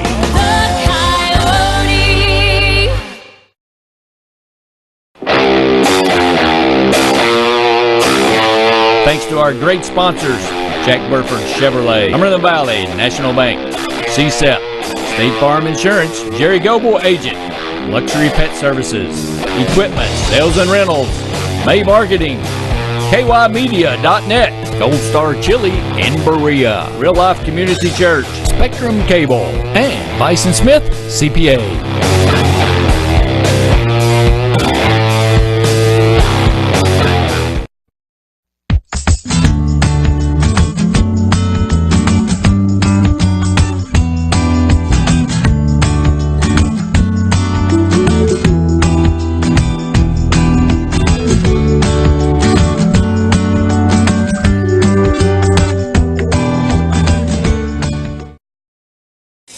Tiller Witt will come in to try to finish this game off for the Indians as they look to close out the Knights ahead 2-1 going in here into the top of the 6th. Donald, runner on second base as Witt comes in. Richie, a good job though tonight. Richie did a pretty nice job. He went 5 1/3, gave up 4 hits, struck out 2, and gave up 1 run so far. The runner at second is going to be his. But a good night by Adam tonight to keep the Knights off balance and give the Indians a chance to win this one 2-1 here in the top half of inning number 6. And the Indians trying to preserve that lead. It'll be a save for Witt if he can get it. Won't be easy though as the 4, 5, and 6 batters coming up for the Knights. Yep. So, but as I said, we saw Witt against Lafayette. He's come in some relief this season. He's looked good. Times I've seen him. So. As there's a dog in the press box, and of course Michael is. I'm a dog crazy man. I love him. He's obsessed with. That's why I was late today. I was walking mine. So. that's not a dog. That's Felix. So Felix is in the press box. Yeah, Felix is in the press box. See, you get it right. He's Tom. part of the family. I know how that is. See, I had Miko with me earlier. I should have brought him up here, although I don't think much would be left at the press box if I had him up here. Big 85-pound Husky Lab mix is what I got, so hard to take him anywhere. I've got a little Jack Russell Terrier at home, so you can bring that one up here. Let Randy babysit while we're on the air. He'd bite everybody. He's not a very friendly dog. Oh, okay. He's very territorial and so on. But Landon Marble, the hitter, he's 0 for 2, but he's going to hit now with a chance to tie this one up for the Knights. Going back. Throw back to second. It would have been in time had Thomason made the catch and applied the tag. The throw was there, and the catch and tag were there, but he just dropped the ball. Coach Ruth walks out of the dugout, wanting to know was the ball dropped, and it was. Easy to see from where we're at, but Coach Ruth not the easiest of angles over there into the left side press box. Now Moberly digs in. It's a 1-out, 1-run ball game here in the top of the 6th. Little excuse me swing. Did he go across? I think he did. Did he foul it off? Hey, wow. Oh, come on. Come on, Eric Mullins. He's horrible. He went. That was a definite swing. Come on, Blue. You got to pay attention out there. What did you say his field umpire's from? Hazard. That's all you had to say. Yep. So 11th Region Baseball is a little faster than he's seen. A 1-0 count to Moberly. That one hit hard into center field. They're going to wave him home. Center fielder coming in with throw in. Going to be cut off. Not cut off, but Grant faked it just in case the guy over at first thought about taking over to second. He didn't. That does tie the ball game up, though, Donald. A nice piece of hitting by Landon Moberly. So Adam Ritchie will no decision tonight after the fine pitching performance. So he'll wind up with a no decision. And the courtesy runner coming in at first for the catcher. But the game is tied now here in the 6th. Still scoreless with 1 out of the inning. Bo Bennington, the hitter. Felix trying to get on the PA mic over here. And the batter will be Bennington, who will have a chance to give the Knights the lead if he can put one in the gap somewhere. There is 1 out here in the top of the 6th. Big swing on the hard throw by Witt. Can't make contact, and Bennington falls behind 0-1. Infield back in double play depth. Love to see a 6-4-3 double play here through the Indians, of course. Witt will check the runner. And the lefty Bennington awaiting the pitch. The 0-1 down in the dirt. Runner takes off. He'll get there in plenty of time. Black won't even attempt to throw. And now the go-ahead run in scoring position. On the wild pitch from Taylor Witt. Will move the courtesy runner down to second. And Indians now in danger of falling behind here in the top half of the 6th. Perhaps we need Felix to put on his rally hat down here to get the Indians out of a jam. Felix has got a brother named Oscar. So Oscar and Felix, that's a good dynamic duo over there, man. The 1-1 count to Benedict. Popped up in the air. Shaver giving chase over at third base. It'll be out of play. John, you're old enough to get that one. I did. I was going to say, Michael doesn't get that. You don't get that. Michael doesn't get that. He's too young. Was that Oscar the Grouch? And is that right? Am I right on that? Am I close? Research. Google it later. What's Google? Neil Simon. 1 ball, 2 strikes, 1 out the count. They are the odd couple, Michael. Ah, okay. I thought that was Just me and Randy. Just like me and you. Me and you, okay. 1-2 the count to Benedict. With the runner over at second in the form of the go-ahead run in the top of the 6th. Pitch from Witt, got away, and the runner thought about taking off, but kind of chuckles as he goes back down to second. And the pitch was called a ball. Yeah, 2 balls, 2 strikes to Benedict. Taylor Witt comes in now, run into a little trouble with a wild pitch, moves the runner up 90 feet. Yeah. Said Benedict's actually Bo Bennington. Bennington. Bender is on deck. Bender has been trouble all night for the Indians. 2-2 the count to Bennington. Again, the go-ahead run over at second. Witt checks the runner and the pitch down the left field line. Could be trouble, could be a foul. And it will be. Shaver actually tripped over his own feet. Yeah. And that one will be out of play, a foul ball. That gives them new life here. As that could have been a playable ball. As that one gets away. Bender on deck. Bender has 2 hits tonight, so he is giving the Indians fits.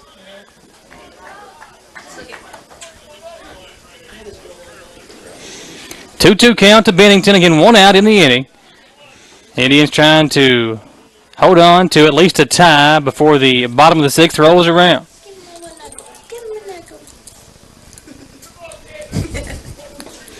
Bennington now ready to go. The lefty digging in. Now facing a right-handed batter. A little different view from what he saw in the first 5 innings. And this one again out of play. Heading over to the concession stand area. That's 3 now down the third base line out of play. They can line that one out. It could be real trouble for the Indians. 2-2 the count, so you have 1 waste pitch if you want to try to make them chase something. Bennington making Witt throw some pitches. Bennington ready to go again. Taking his time, as is Witt on the mound. Checks the runner and the 2-2. Fouled off again. Bennington really battling here. Yep. As a pitcher, too, Taylor's probably thinking, what else can I do? Little Bee Gees for you, little staying alive. He's got a 2-ball, 2-strike count to Bo Bennington. Can the Indians get out of this inning with at least a tie? Had a 2-0 lead coming into the inning, and 2 runs have already come across. And the go-ahead run in scoring position with only 1 out thus far in the top half of the 6th. Witt checks the runner, will throw back, and it hit him. And that one hit him in the head. He's actually a little bit shaken up. He's shaken up. Trainer comes out of the central dugout. Like a dodgeball kind of thing as he. She's moving slow, but here she's picking up some speed. She had to get loose on the run out. That's what it was. Yeah, ball on the throwback. Oh, it did. It hit him right in the back. Hopefully, it didn't get him high up on the shoulder head area. But he's just pulling a sandlot kind of thing. He wanted trainer to come out. Yeah, he wanted the pretty blonde to come out there and check on him. He saw her trainer and wanted her to come out. I would have done the same thing back in the day, though. I think I might have done that. Except my trainer was probably Mark Smith, and nobody wanted Mark to come out and work on him. They're going to check concussion protocol here. So he's going to he got hit. Try to check his eyesight. So, as you said, anytime it's around the head area, it's part of the new rules in the KHSAA. And rightfully so. I mean, concussions, especially in the last 5+ years, has been a big deal in pretty much every sport. And if you notice, Coach Roof has come out, but he's not crossed the third base line, so it's not a visit. As Witt walks over to him, and they can talk a little bit. It's not counted as a visit with timeout. Indians and the Knights in a close one thus far, and the runner will stay in the ball game. He's been cleared, so he stays in. Get a chance for Witt to kind of settle down a little. Yeah, reconfigure things and think about what they can do to possibly get this guy to quit fouling him off and get an out here. As Bo Bennington has fouled off numerous pitches. It's been a very long at bat. I feel like Bennington's been up there for 10+ minutes, if not. It's been a long time. Witt gets the sign, likes the call. The 2-2. High and away, 3 balls, 2 strikes. Count is run full. There's the waste pitch. Make him try to perhaps chase one. But now you have to bring something into zone because on deck is Stephen Bender, who has 2 singles. So he has 2 of the 5 hits for the Knights. Full count, payoff pitch on the way from Tyler Witt. Gets the sign, checks the runner, and the payoff pitch fouled off. Why would it not be? He set up a way.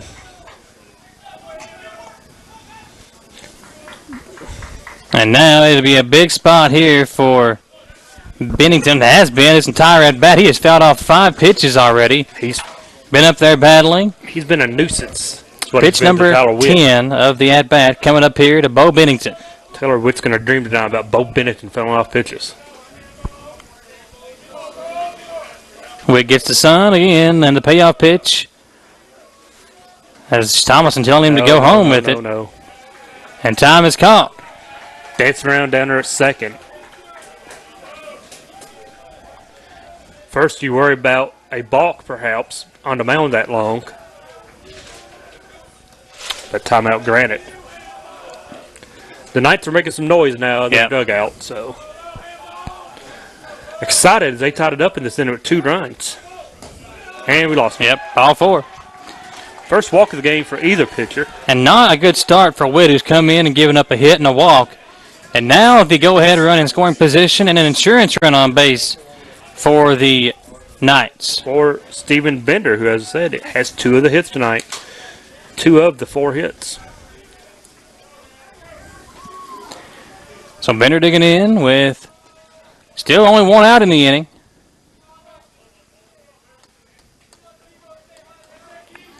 See if Witt can finally calm down and get some outs. And yeah, you got to turn that off, boys. There we go. PA, the music coming on and a bad time. I want to break up the concentration, but I don't think that's allowed. As Coach Roof is giving the evil eye up here. It wasn't me, Steve. I don't know, Randy. I saw Randy move over there behind the computer. I don't know what that was about. First pitch in there for a strike as... Nope, he called it a ball. A ball. Wow, that one looked good from up here. That's what we get for playing the music.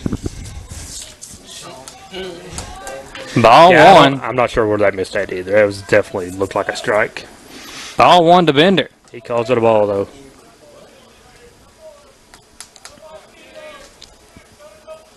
Witt now behind 1-0 with 2 men on and 1 out, and a nice rip through, but no contact made by Bender, who, as Donald said, is 2 for 2 in the ball game. Here at the Don Richardson Field. He was looking to put that one over the fence. We have got a tight one, and it's been tight throughout. It was a 2-0 lead after the 3rd inning for Madison Central, but big 2 runs here in the top of the 6th to tie it up for the Knights. Now looking for more with 1 out and 2 men on. Pitch up high now, 2-1, and Donald, what do you do here with Witt, who's come in struggling?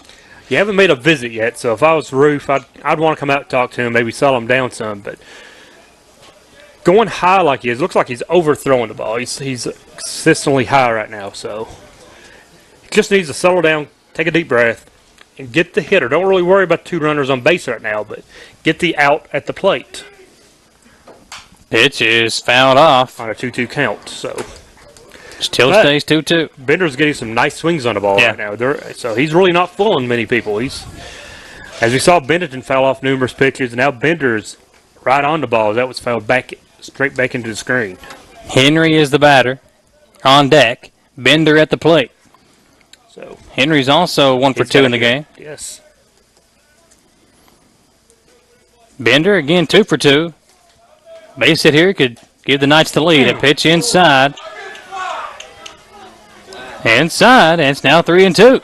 The hitter buckled, and perhaps the umpire reacted off the buckle, but that ball looked like it caught the inside corner. That's the second pitch this inning that looked like it caught the inside corner. The first pitch definitely looked like a strike, and that one appeared to catch it as well, but the hitter did. He buckled like that might have confused home plate umpire. Payoff pitch coming with 1 out in the inning. Witt fouled off. Man, these guys are battling. Well, Bennington saw 10 pitches, and now Bender about to see pitch number 8 of the at-bat. Pitch number 9, excuse me. Catholic is number 5 in the state, winners of 11 in a row, and year in, year out anymore. The Knights have a solid baseball program, and that's how you do it. They do battle at the plate. Nothing easy when you face Lexington Catholic. Payoff pitch again. See if the runners go. Back-to-back batters. They do not. And a swing and a miss. A big strikeout as Witt kind of wipes his brow and a sigh of relief. Out number 2. Taylor needed that one in the worst way, didn't he? Still got 2 on, but there's now 2 outs, and the batter is Henry. Peyton Henry, 1 for 2. Single back into 5th. I believe Henry, his single was the Richie Shaver miscommunication. Yeah.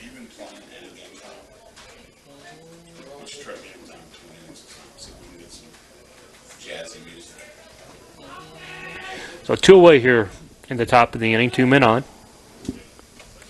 See if Wick buckle down, get out of this jam. Going to try to throw back. Thomason is awful close. Yeah. See, now you have 2 outs in the inning. I'm not a big fan of worrying about the guy at second and first. The out is at home. The hitter is the out. You get him and the inning's over. Yeah, I mean, you can go to third, second, or first here. Yeah, I mean, there's a force at, as you said, any base. And if they advance up, it doesn't really matter. That just takes your force out away. We were talking about our dogs a few minutes ago, and I've been informed. My dog was left in the dark at home. No TV or lights. Wow. You're grounded. Poor Chipper didn't get to watch TV tonight. Pitch outside is a called strike. It's a makeup call. Tell you what, that one looked outside to me, but we'll take it. That's a makeup call. The umpire just doesn't like the inside call, apparently. I tell you, though, I've never umpired, but that has got to be the most thankless job in the world is being an official. They should need an app for that. Neither team's going to be happy. I've never been an official, but I did stay at a Holiday Inn Express last night. A 1 count. Pitch outside, and again, outside corner, called strike 2. It was. He likes the outside part of the plate, doesn't he? The umpire does. And maybe Witt figured something out there. Now heading the count 0-2. 2 outs, 2 men on, 2s across the board on each team's score thus far. And a 0-2 count to the batter, which is Peyton Henry, the lefty.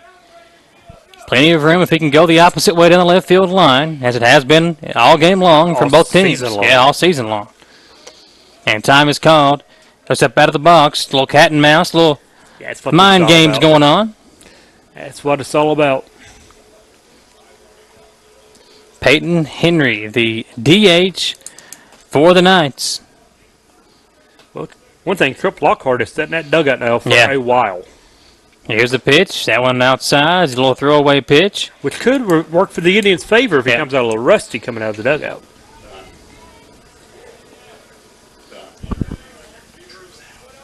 Oh. They did? Yeah. 1 ball, 2 strikes. They said we had a pitching change last night? I didn't see it. Yeah, they had a pitching Okay. I never noticed it either. Kid looked actually a lot like Lockhart. And that one almost got away from Thomason as Witt tries to throw it back. He's number 8. It did look like he did. I never saw him taking warm-ups. I didn't either. Well, we must just either we were playing on the phone or we were talking too much. It's been a long day, Don. He came out at the beginning of the Okay, so when we thought, maybe that's what it was, when Lockhart took his time coming out, it wasn't Lockhart. It wasn't Lockhart. So we had a pitching change. Lockhart no longer in the game for the Knights. Goodness. A ball and 2 strikes to the batter, Peyton Henry. Well, we're 2 guys, or 2 pitches, 2 the count after that pitch outside. Man, I hope the bosses ain't listening. We're really earning that money tonight. The Deuces Wall. This game is really, it's just gone by, it's kind of just drug on. It feels like it's been a boring game, but it's been a good game thus far. It's been a close, exciting game, and now it has really hit the stoplights here. It's drug on here in this inning. Especially this inning. Here's the pitch. Swung on and missed. A long top of the 6th finally comes to a halt as Tyler Witt strikes out the batter to end the inning. But it was a big inning for the Knights. We are tied at 2 as we go to the bottom of the 6th. Step aside for a 1-minute break and be back on the stations of Volume for Broadcasting and on Madison County Score Sports Television. Thanks to our great sponsors, Jack Burford Chevrolet, Cumberland Valley National Bank, CSEP, State Farm Insurance, Jerry Goble Agent, Luxury Pet Services, Equipment, Sales and Rentals, May Marketing, KYmedia.net, Gold Star Chili in Berea, Real Life Community Church, Spectrum Cable, and Bison Smith CPA.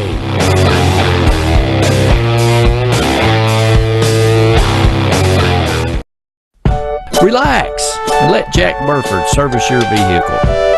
Enjoy the customer service lounge with Wi-Fi, TV, and make yourself at home with a hot cup of coffee. We've got plenty of room.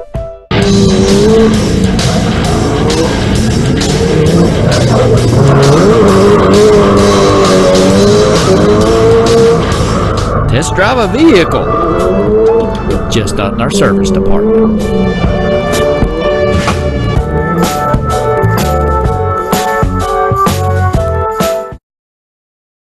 You guys are back on.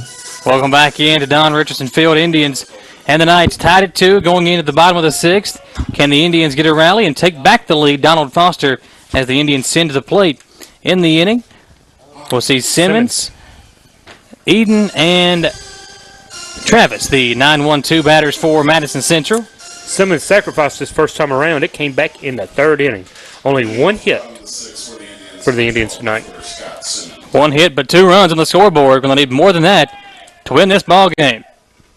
Travis, first pitch swinging, popped up, way up high to the shortstop, who'll make the play for out number 1. So he pops out to the 6 hole. To begin the 6th. Simmons was the one that popped up. Yeah. Travis is on deck now as Eden digs in. Yeah, Eden. It was Scott Simmons who was the hitter who saw 1 pitch.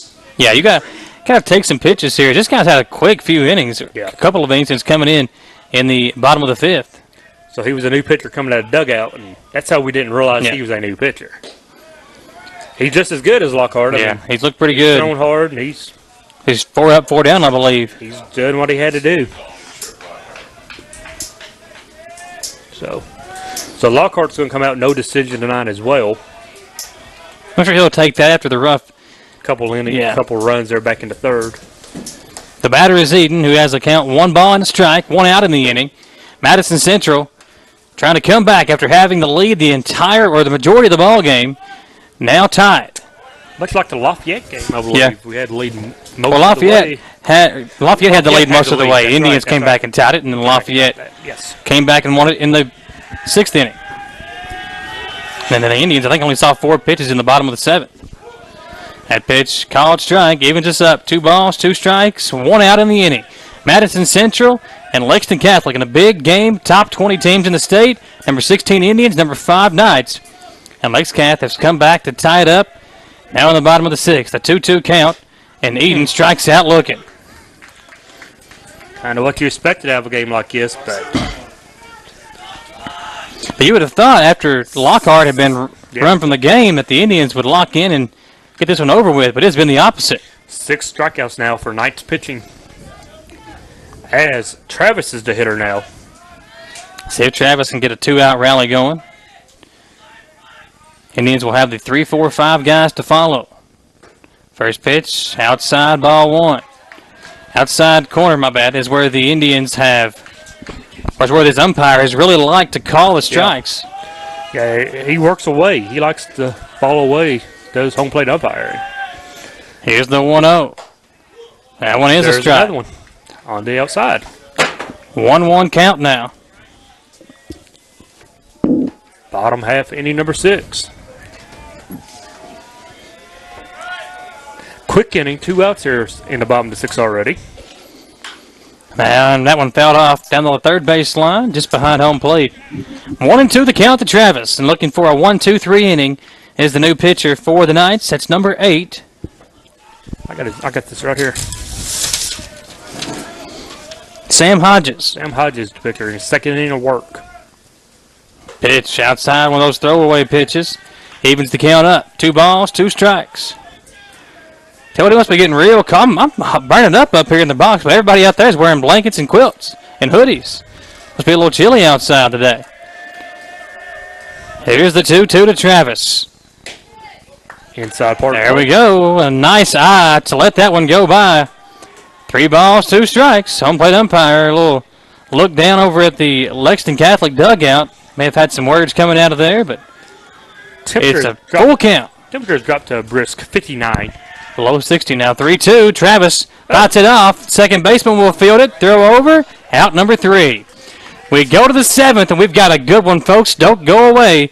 Madison Central and the Knights of Lexington Catholic locked in at a 2-2 tie.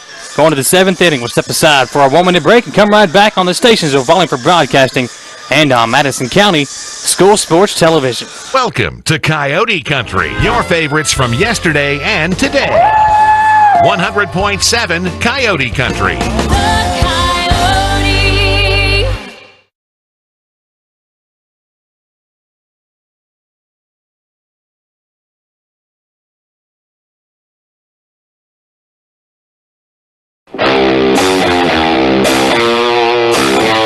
Thanks to our great sponsors, Jack Burford Chevrolet, Cumberland Valley National Bank, CSEP, State Farm Insurance, Jerry Goble Agent, Luxury Pet Services, Equipment, Sales and Rentals, May Marketing, KYmedia.net, Gold Star Chili in Berea, Real Life Community Church, Spectrum Cable, and Bison Smith CPA.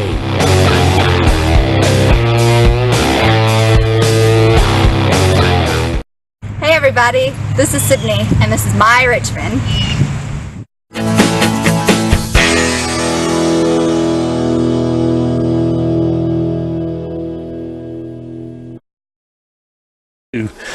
Shortstop Santiago Parada is going to lead us off. He's 0 for 2, and Taylor Witt on for his second inning of work now. Witt came on, worked 2/3 of an inning, struck out 2, allowed 1 walk, but he was able to limit the Knights to no additional runs, and we are tied here in the last inning, this top half of the 7th. Witt's first pitch is missed up high for a ball. That's how the 7th inning gets underway here at Madison Central. 8, 9, and 1 due up for the Knights.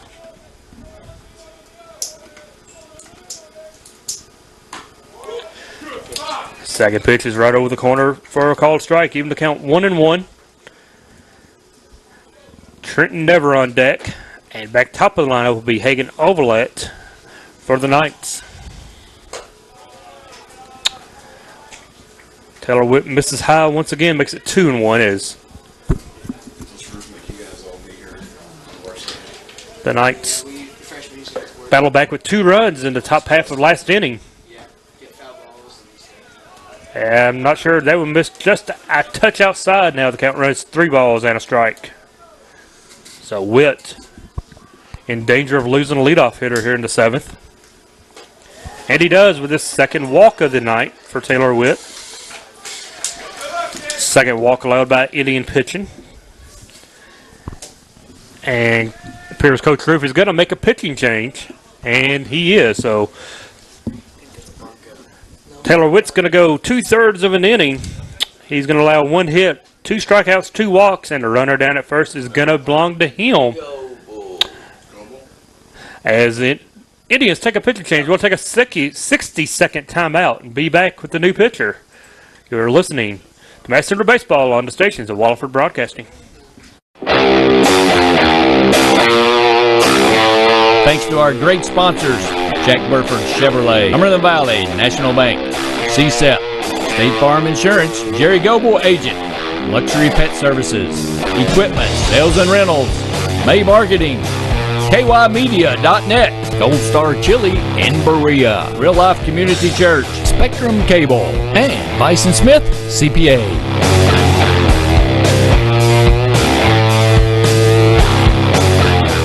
Welcome to Coyote Country, your favorites from yesterday and today. 100.7 Coyote Country.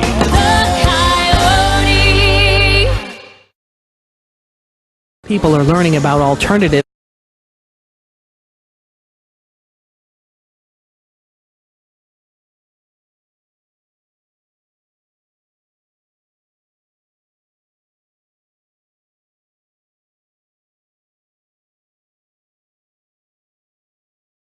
Central new pitcher on the mound is going to be James Goble. James Kyle Goble is going to come in with a runner at first. After the walk, Trenton Never is going to be the hitter as Michael Watkins joins us back here in the booth. Leadoff hitter walks, so they bring in a relief pitcher to take care of Witt in the form of Goble.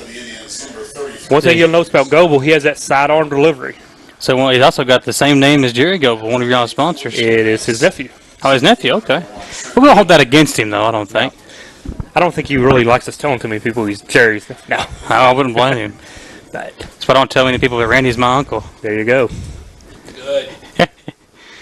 One thing about Goble, he does have his sidearm delivery, which is a different release point on the pitch, which can be hard to If you're not used to that, it can be really tough on these pitchers. So the go-ahead run is at first in the form of Parada.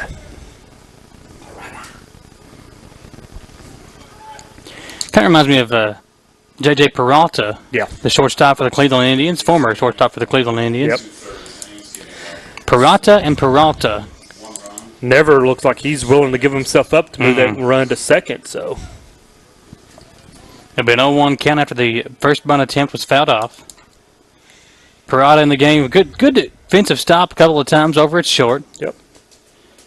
And getting that sidearm pitch from Goebel. He shows bunt early. Yeah, going to go outside with it, but a nice job as the Indians throw it outside and the pitch bunted out of play in foul territory to make it an 0-2 count. Once again, a different pitch point release there. It's kind of hard to get that line in between the lines. And what that does, I mean, if you can't execute those simple plays, makes it really hard for you to win. Knights have not been able to execute the easy ones here tonight, but they've made some tough ones in this ballgame, especially on the defensive side. That one, a called strike 3 right down the middle, and Parata taking a called strike 3 for the first out of the inning. 5th strikeout for Indian pitching tonight. But, after he couldn't, like you said, he couldn't get the first 2 bunts down, he had no choice but to swing away, and he took a called strike 3. Coaches really hate the called strike 3 call. Especially when you couldn't lay down a sacrifice. Yeah. He had 2 attempts at it. No execution there by Parata. So leave the runner at first. And now the batter is number 12. Overlet back to the top of the order. He'll take a first pitch ball. He's 0 for 3 to reach down in there. Back into 6th inning. The catcher, when Black threw it past Jerry Grant. That was really what got the rally scoring started. going for the Knights. Yep, it was. Goebel with a 1-0 count. Gets the sign and the pitch. Low and away. 2-0. Runner on first is the... Coach Roof asking where it missed, and it looks low from us. It was below the knees. That's what home plate umpire told Roof. The runner at first is the go-ahead, possibly winning run for the Knights. Goebel trying to keep him from scoring, and now behind the count, 3-0. Walks have come to hurt the Indians here. They have had 2 walks, but both walks have been possibly bad tonight as got a runner at first on a walk. Goebel again checks the runner, gets the sign, and the 3-0. Taken all the way, and a called strike on the outside corner. Makes it 3-1. Game's called now. Battles back 3-1. Like you said, if he gets on, no matter what, Wilcoxon's coming up, and he doubled his last time to really get the rally going. Overlet's not been on base except for the error, but he's had some good at-bats in this ballgame. He has. He's done what you want of a leadoff hitter. That pitch, a called strike 2, so a good battle back from Goebel as he started off the count 3-0, and now the pitch count is at full, 3 balls, 2 strikes. It's 3-2-1 out. Runner over at first is Parada. I don't think he's going to run. He don't have much of a lead. Payoff pitch. He does not. And it's a little chopper, but back behind the plate foul. Still stays full, and again, Overlet, another strong at-bat, forcing the pitches to be thrown by Goebel. Pitch count will now be at number 7 in this at-bat. He struck out to begin the game, but he fouled off some pitches even on that first at-bat. I think he's had over 7 pitch at-bats twice tonight. This will be the 3rd. Overlet to second. Snap will field and throw over. Beautiful play by Ben Snap going over to his left. Deep in the hole, but he makes the play for out number 2. And the batter will be Ben Wilcoxon. Said Wilcoxon with the RBI double back in the 6th. To bring that first run home for the Knights. But now there are 2 away here in the 7th.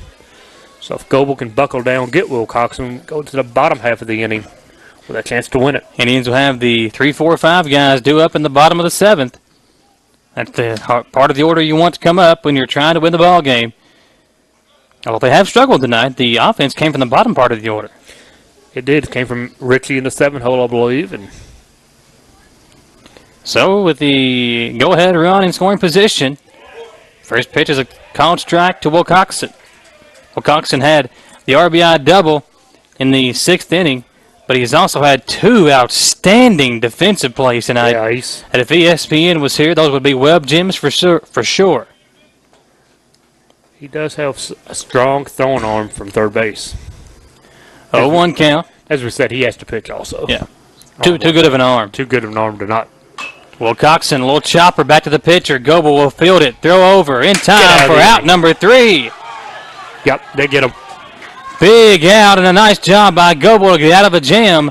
We go to the bottom of the 7th. The Indians have a chance to win it. Step aside for a 1-minute break and be back on the stations of Wallingford Broadcasting and on Madison County School Sports Television. Thanks to our great sponsors, Jack Burford Chevrolet, Cumberland Valley National Bank, CSEP, State Farm Insurance, Jerry Goebel Agent, Luxury Pet Services, Equipment, Sales and Rentals, May Marketing, KYmedia.net, Gold Star Chili in Berea, Real Life Community Church, Spectrum Cable, and Bison Smith CPA.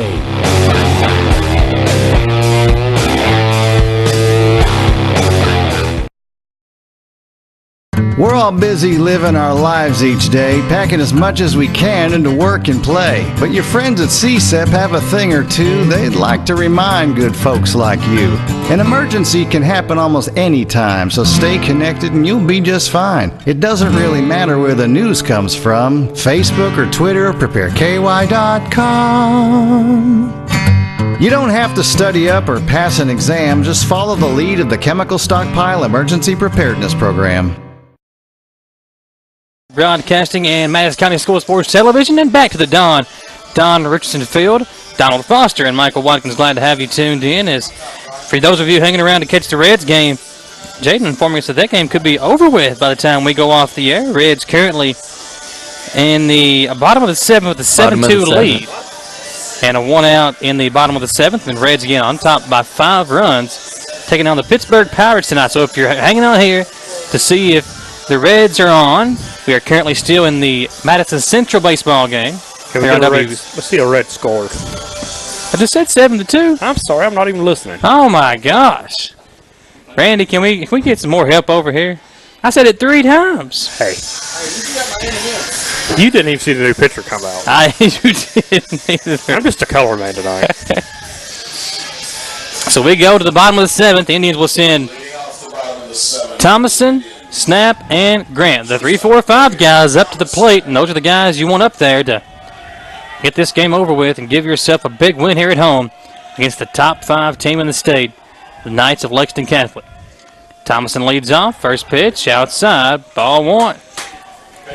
Now, these are the games the Indians have been in the last few games and not been able to get over the hump to get the win, but they're in every ball game.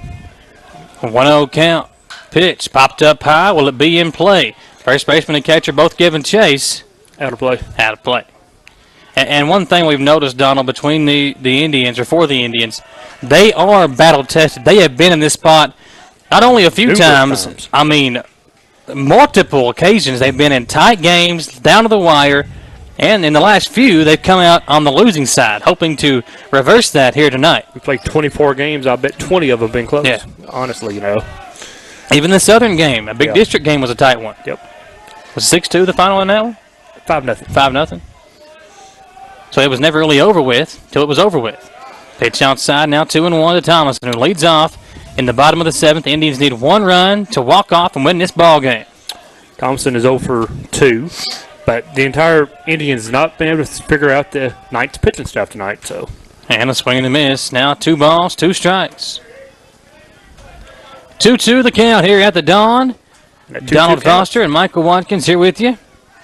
2 balls, 2 strikes. Tied at 2, and the pitcher didn't like the ball. Hodges throwing it in. We'll get one from the umpire as he wipes it off in his ball holder.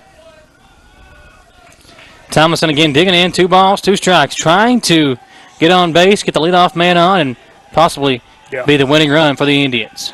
Right now you just want to get them on, get them over, and get them in. Hodges. Wow, how do you let that one go by? Thomason does, and rightfully so, as it was a called ball. Full count. 3 balls, 2 strikes to lead off in the bottom of the 7th. I believe he's full on that pitch. That's why he let it go. Hodges, the wind up, and the payoff pitch. Into right field. Will it drop? It will. It drops in fair. And Logan with a single. Leadoff hit for Logan Thomason, and we'll see Ben Snap come to the dish. Do you bunt here, Donald? Your 3 or 4 hitter, I don't know if you do with Snap or not. You might want to let him swing away. Snap on the day 0 for 2, I believe. Yeah, everybody's 0 for 2, just about. But again, though, it is the end of the game, so, I mean, you can go either way. But corner infield going to play in. Yeah. Possibly maybe fake the lay down of the bunt, pull it back and swing. Put your boy up. That's what I would do, especially whenever the third baseman believes you're going to lay down the bunt. Snap is holding the bat upright. Shows bunt. Lays it, or tries to lay it down, pulls it back, and it's a ball out of the zone.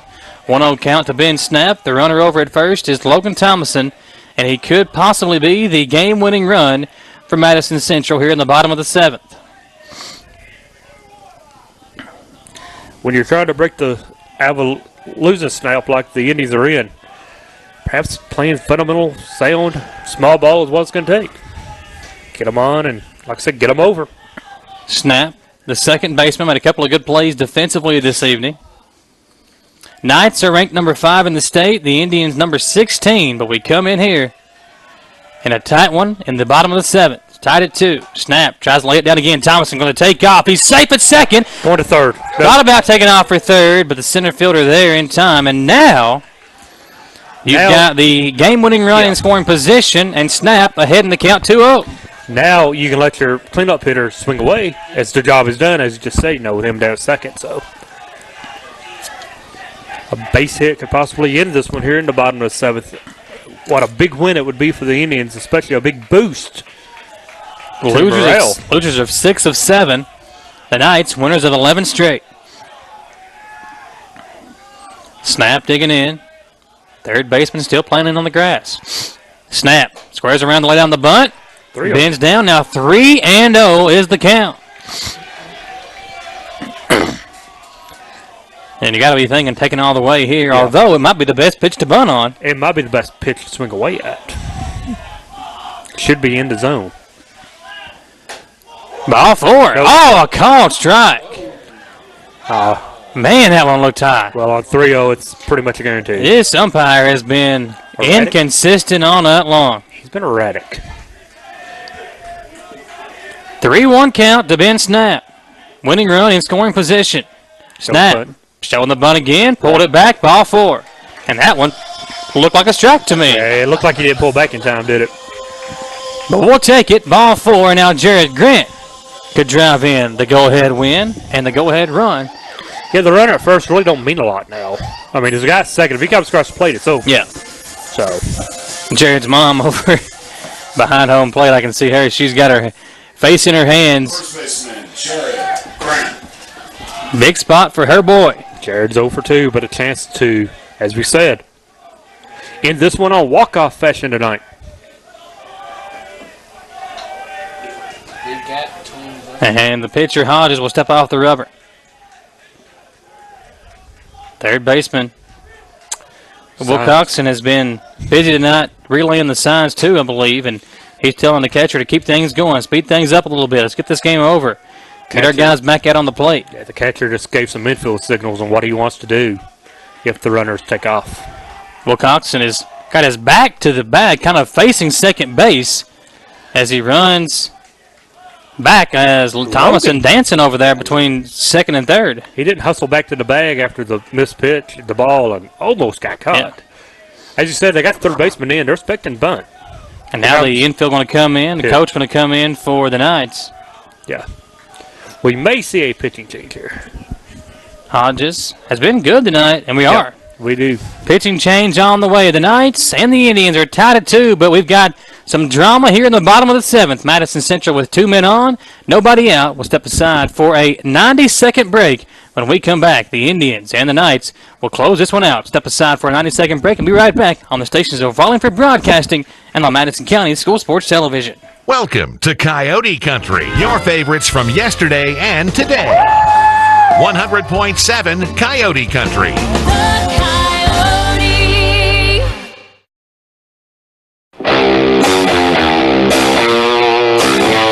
Thanks to our great sponsors, Jack Burford Chevrolet, Cumberland Valley National Bank, CSEP, State Farm Insurance, Jerry Goble Agent, Luxury Pet Services, Equipment, Sales and Rentals, May Marketing, KYmedia.net, Gold Star Chili in Berea, Real Life Community Church, Spectrum Cable, and Bison Smith CPA.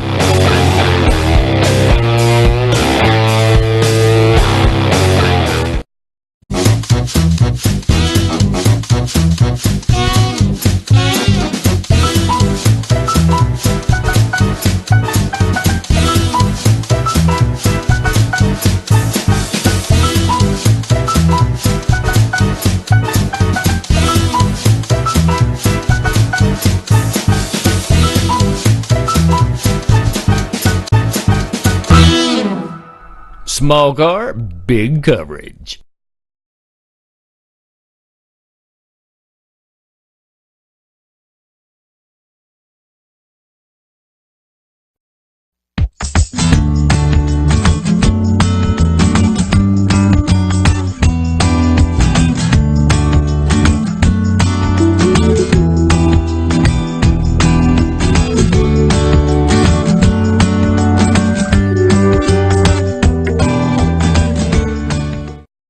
Is Bo Bennington, who has been playing over at second base. The new second baseman will be number 2, which is Tilly?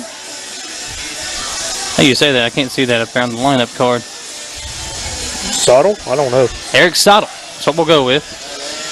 Number 2. He's the new second baseman for the Knights.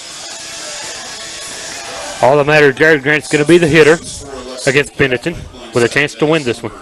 Bennington trying to come in, close this inning out, and possibly pick up the win for the Knights. This will be the third pitcher for the Knights. The Indians have already been to their third pitcher. Yes.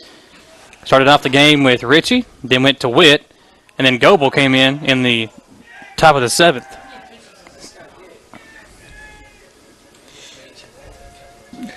This pitcher is throwing a lot of pitches. I wonder if there was an injury. Because if there was an injury, he'll have as many pitches as it takes. But I didn't see the injury. I didn't say there was either. I didn't see that, but I mean, if that's the case, he'll have as many pitches as he needs. Here we go now with Grant. And Jared a chance to, he could possibly knock this one over the fence and get a 3-run home run to end this ball game. Grant, good power, and with nobody out, you got to think that the Knights will be pressing here. You got to think Jared's swinging away. Oh, he pulled it up like he was going to bunt. He will bunt. Lets it go by, ball 1. And with the power that Grant has, surprised that he is even thinking about laying down the bunt. But you can just tell these guys want to win this ball game. They will do anything it takes to get the win. It's not about who gets what tonight. It's about getting that win. 2 balls, no strikes to Jared Grant. Bennington, the pitch. Grant pops it up foul. And after being ahead 2-0, or excuse me, 2-1 now. David Withers down at third now. He's got to be thinking, do I send my runner on a base hit? You know, it's... Was the first pitch to Grant thrown by Hodges? Yes. So that was, maybe there was an injury then after that first pitch. Perhaps. I mean, I was wondering because they did bring him out in the middle of a bat. 2-1 the count. Grant takes it outside, 3-1. You got to think after he squared around in that bunt that first time, he swung away. He's probably going to swing away for good now. And tough spot for a pitcher to come in. Bennington out of the field, cold, especially if there was an injury. Yeah. So he's in a bad spot himself. 3 balls and a strike to Grant with the winning run in scoring position at second base. Grant fouls it off, full count. Caden Shiver on deck. He has not had the best of nights. That's Matt McQueen. Nope, Matt McQueen's going to hit for Shaver. McQueen a lefty, going to give the pitcher a different look. Of course, Bennington just came in, so he's not seen any of these guys tonight. Yeah. Shaver was 0 for 2 tonight, a couple of strikeouts. Not his best night as an Indian. Now Bennington will step off the rubber. At second, Thomason. At first is Ben Snap. 2 guys with good speed, but Thomason the only one that matters right now. He represents the winning run for Madison Central. Grant digging in. Bennington, the pitch. Grant down on strikes. Took a big swing. Second strikeout, though, for Grant. And you can tell the frustration on Jared as he goes to the dugout. All the Indians right now have that frustration. Just cannot seem to get over the hump against these good teams, not only in the 11th region, but up and down the state of Kentucky. Indians have, faced 8 teams that are currently ranked in the top 20? Something like that, yes. And PRP was a very good team. They're not ranked, but they were a good team. Now McQueen, pinch hitting for Shaver. Still with 2 men on. Pitch outside corner, a called strike. That's been a strike all night long, at least on the outside part of the plate.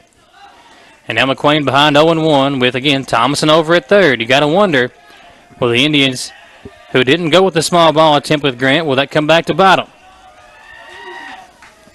Donald Foster, Michael Watkins, glad to have you tuned in. Indians and Knights. I thought it was a balk too, but Eric Mullins doesn't agree in the field. He was right there and had his eye on it, but...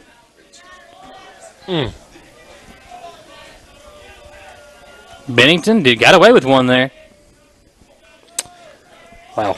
0-1 the count. Thomason working on his lead over at second. McQueen lets it go by. It's a ball. 1-1 count to McQueen. Adam Ritchie on deck. Yep. Adam had the double way back when. Get the score and start it. Back in the 5th inning. Be nice to see Ritchie get a chance here, but let's see McQueen at least get on base. Thomason going to take off. Going to be a close play at third. He is safe. Winning run at third, and Snap also moving up, but again, that one won't matter. But by moving up to second, he takes away the force play at second, so it's a good job to move up with the runner.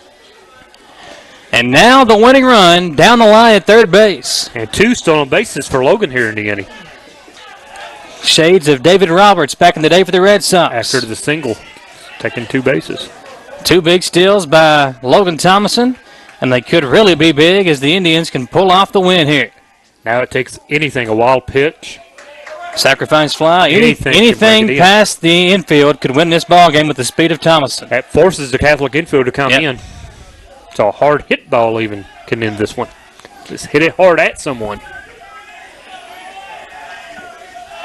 Bennington with the 2-2 delivery. McQueen to the first baseman. Going to come home with it. And out of there is Thomason. He was going on contact. I don't believe Withers sent him. Yeah. He was going on contact. And Snap, I thought Snap should have taken off. Coach Withers is telling us now, where are you? You should be next to me. Now Ritchie will bat with 2 men on and 2 out. So now you get Snap down there at second base for Ritchie. Just a bang-bang play over at first, and you got to wonder. Not a heads-up running, though, at second. No. He should have been at third on this. And really not heads-up running by Thomason, who possibly don't know if we'd have sent him or not, but it was a... He was going on contact, I believe. It wasn't a... David didn't send him. He was out by 3 feet. He wasn't even close. Now Ritchie bats, and he's been the man tonight for the Indians. Got the offense started early and did a good job pitching tonight for Madison Central. Now a chance to win the game for his ball club. One of these 5 seniors for the Indians that can step up big here tonight.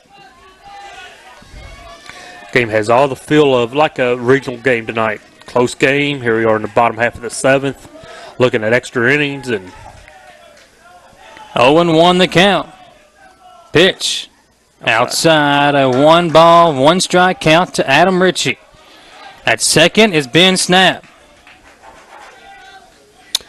As we're approaching 10 o'clock.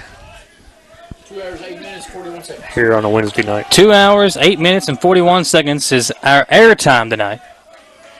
This game got started right around 6:40. 7 o'clock? 7:40. 7:30. Oh, so that's right, around 7:40. There you go. I thought we'd moved to Bowling Green for a moment. I thought we was in the Central Time Zone. 1-1 to Ritchie. Swings through, and now a ball and 2 strikes. Oh, Adam, not much speed, but he's got a long distance between him and the third baseman if he could possibly lay one down the line. Yeah. Seen David Ortiz do that a few times. Yes, we have. A ball and 2 strikes to Adam Ritchie. Anything in the outfield is sending the runner, more than likely. Time is called right before the pitch is thrown, and Bennington still threw the pitch. That's a good job, though, by the pitcher. If you're a pitcher in that spot, follow through. Yeah. Don't herky stop yourself and just follow through. 1 ball, 2 strikes, 2 out. Adam Ritchie trying to win the ball game for the Indians. The pitch. Wow, went up and chased it. Indians had a big chance there in the 7th. Had the winning run over at 3rd, but the Knights get out of the gym, and we're still tied. Going to extras. Free baseball on the way. Don't go anywhere. We'll step aside for a 1-minute break and be back on the stations of Wallingford Broadcasting and on Madison County School Sports Television. Thanks to our great sponsors, Jack Burford Chevrolet, Cumberland Valley National Bank, CSEP, State Farm Insurance, Jerry Goble Agent, Luxury Pet Services, Equipment, Sales and Rentals, May Marketing, KYmedia.net, Gold Star Chili in Berea, Real Life Community Church, Spectrum Cable, and Bison Smith CPA.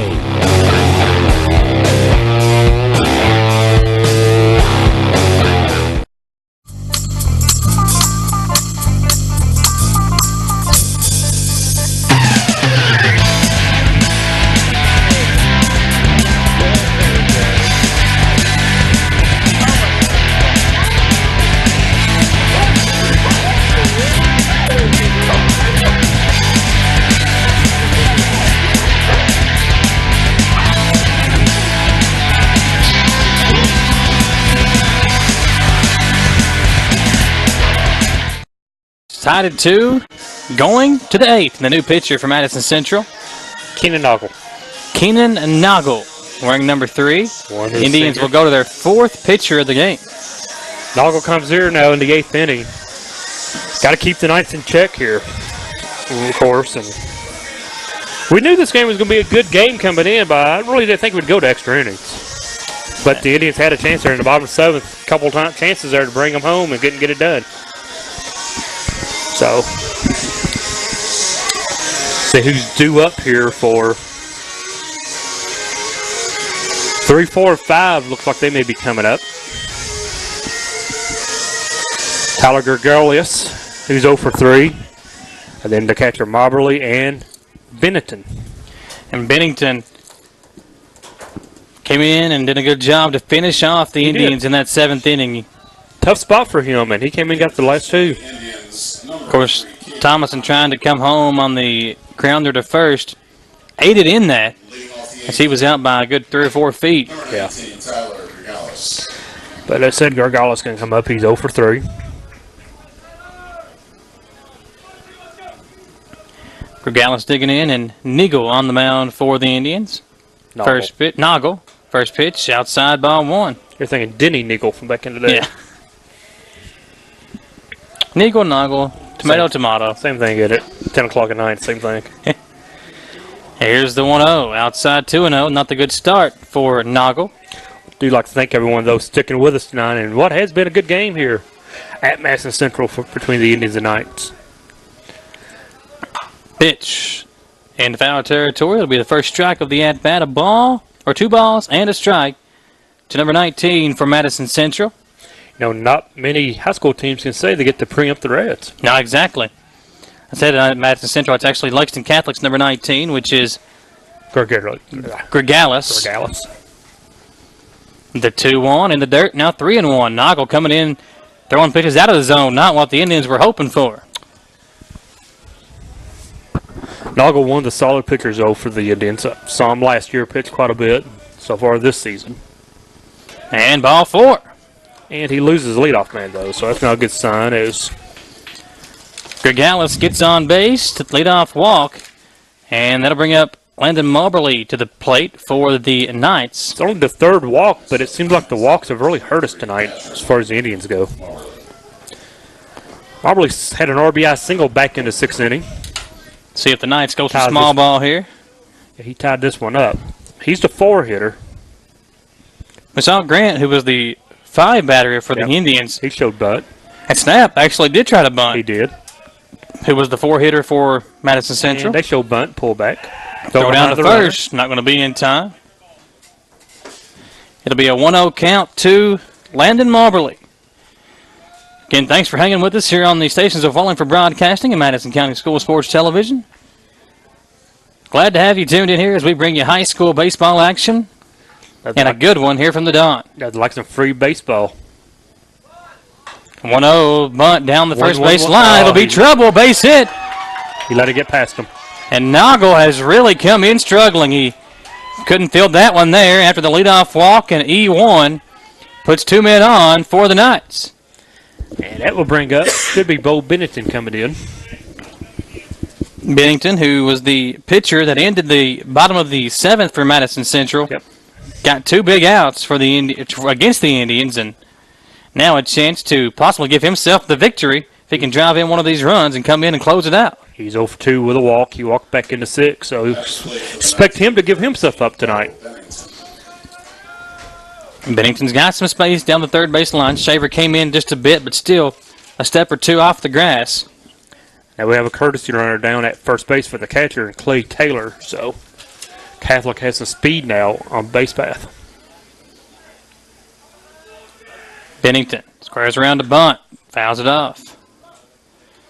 Not good execution tonight for the Knights. Not at all. They have not done the little things. For a top 5 team in the state, they've really not, as you just said, done the little things right tonight. But the reason they're so good, their pitching has held them in this one. They have. I mean, their defense has been stepping up too. They've had some good plays from those left side infielders. But this is 11th region baseball, though. It's a knockout, drag out every night. Tried around bunt again, fouls it off. It'll be 0-2, and third base coach just can't do nothing but shake his head and turn away. Now again, he's in the 0-2. He's going to have to swing away, or perhaps he will attempt to lay down the bunt finally, but you expect him probably not take the bunt off. Plenty of room down each line. Yeah, they pulled back the infield now, thinking the bunt's off. If he could put one down, that would be the perfect time to do it. That's a big if from what we've seen these first 2 pitches. 0-2 the count. Noggle the pitch. Fouled off. 0-2 the count to Bo Bennington. On deck, Stephen Bender, who's had a good night tonight. Yeah, Bender's had a couple hits. Early on, he was the only one to really figure out Indian pitching. Got to Richie a couple of times, but now it's in the top of the 8th, into extra innings, and the Indians trying to hold on for the tie. Sets up away. Bennington. Over the Indian dugout. Everybody ducking over the way. Yeah, way back when, we sat on top of the Indian dugout and do the games with the camera and so on. That would have been disastrous. That would have been real trouble. I'm afraid our equipment might have been. You think that sun would have hurt you guys back in the day, especially with that bald head of yours? I wore a hat. Oh, okay. Well, that makes sense. I wore a hat. I actually had more hair. Reds game just ended. And the Reds game just ended. So this has been a long game for the Indians and the Knights. Yes. I think the Reds game started at 7:10, and I'm assuming the Reds won. Jaden back at Studio Control can confirm or deny that. Reds. 7-2 final. The Reds picking up the win, continuing their winning ways down the season. Through the season, just underway though. Reds have been a pleasant surprise early on. Yeah. It'll be a pleasant surprise if the Indians can hold on to this tie and get the win in the bottom of the 8th. Here's Bennington into center field. Center fielder came in and then backs up to record the out. Nice job by Noggle to get the first out. Still got 2 men on, and the batter will be Stephen Bender. Again, just shows you can't lay down that bunt attempt, and it comes back to haunt you if you're the Knights. It does. Number 14, right fielder, Stephen Bender. Knights have won 11 in a row against good competition. Indians have lost 6 of 7, also against good competition. 2 of those losses coming against Lafayette, who both of these 2 teams very familiar with. Lost to Connor, who's ranked 8th in the state now. This past Saturday at home to the Indians. Pitch, a called strike at the knees. 0-1 count. And yesterday he went all the way to PRP. So we had to go all the way to Louisville. They are traveling. I've been to Louisville twice this year. Louisville twice. It's a tough trip to make after school. Headed back Saturday. Yeah, they go play, I think it's St. X this weekend. And 0-1 count. Play McCracken as well, who's a top 10 team. 1 ball and 1 strike to Stephen Bender, who's 2 for 3 in the game, 2 singles and a strikeout.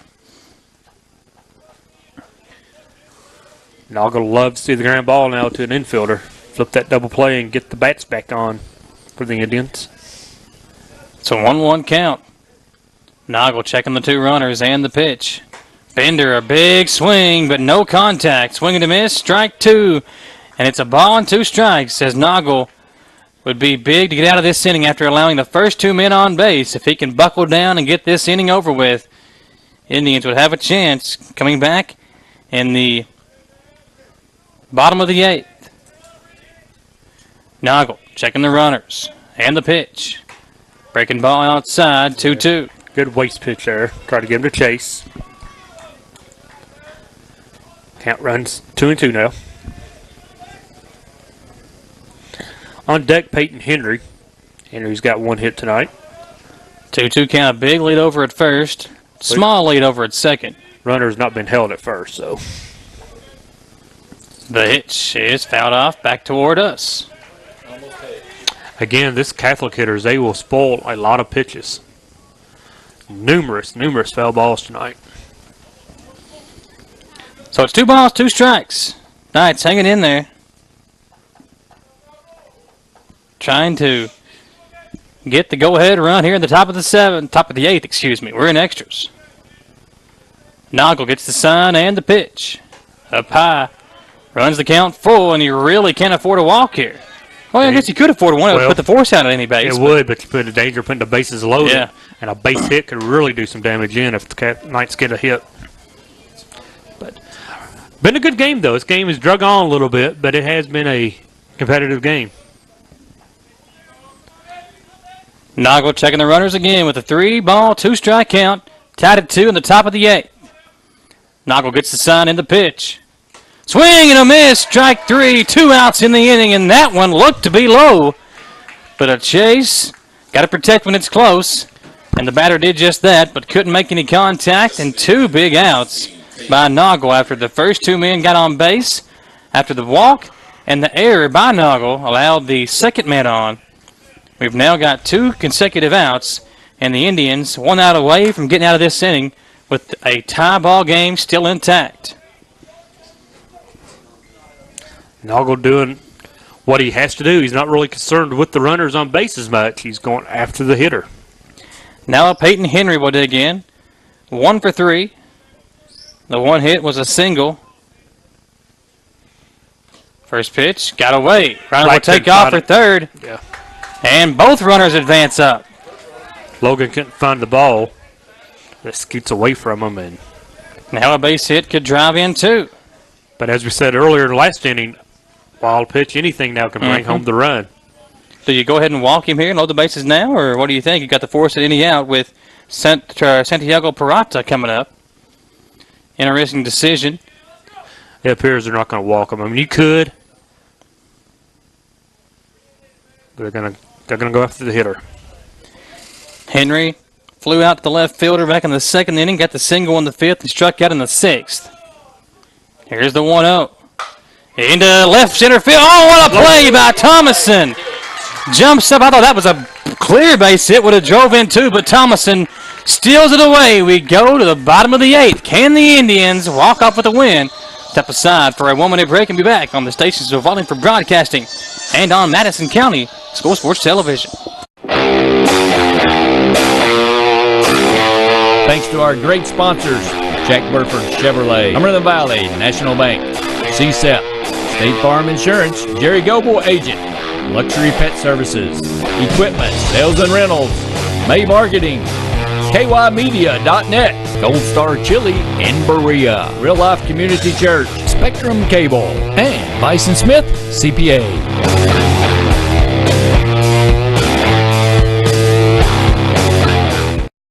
The most valuable thing in this world, you know, are the children we raise and get to watch grow. And when they're in school, they need to be safe.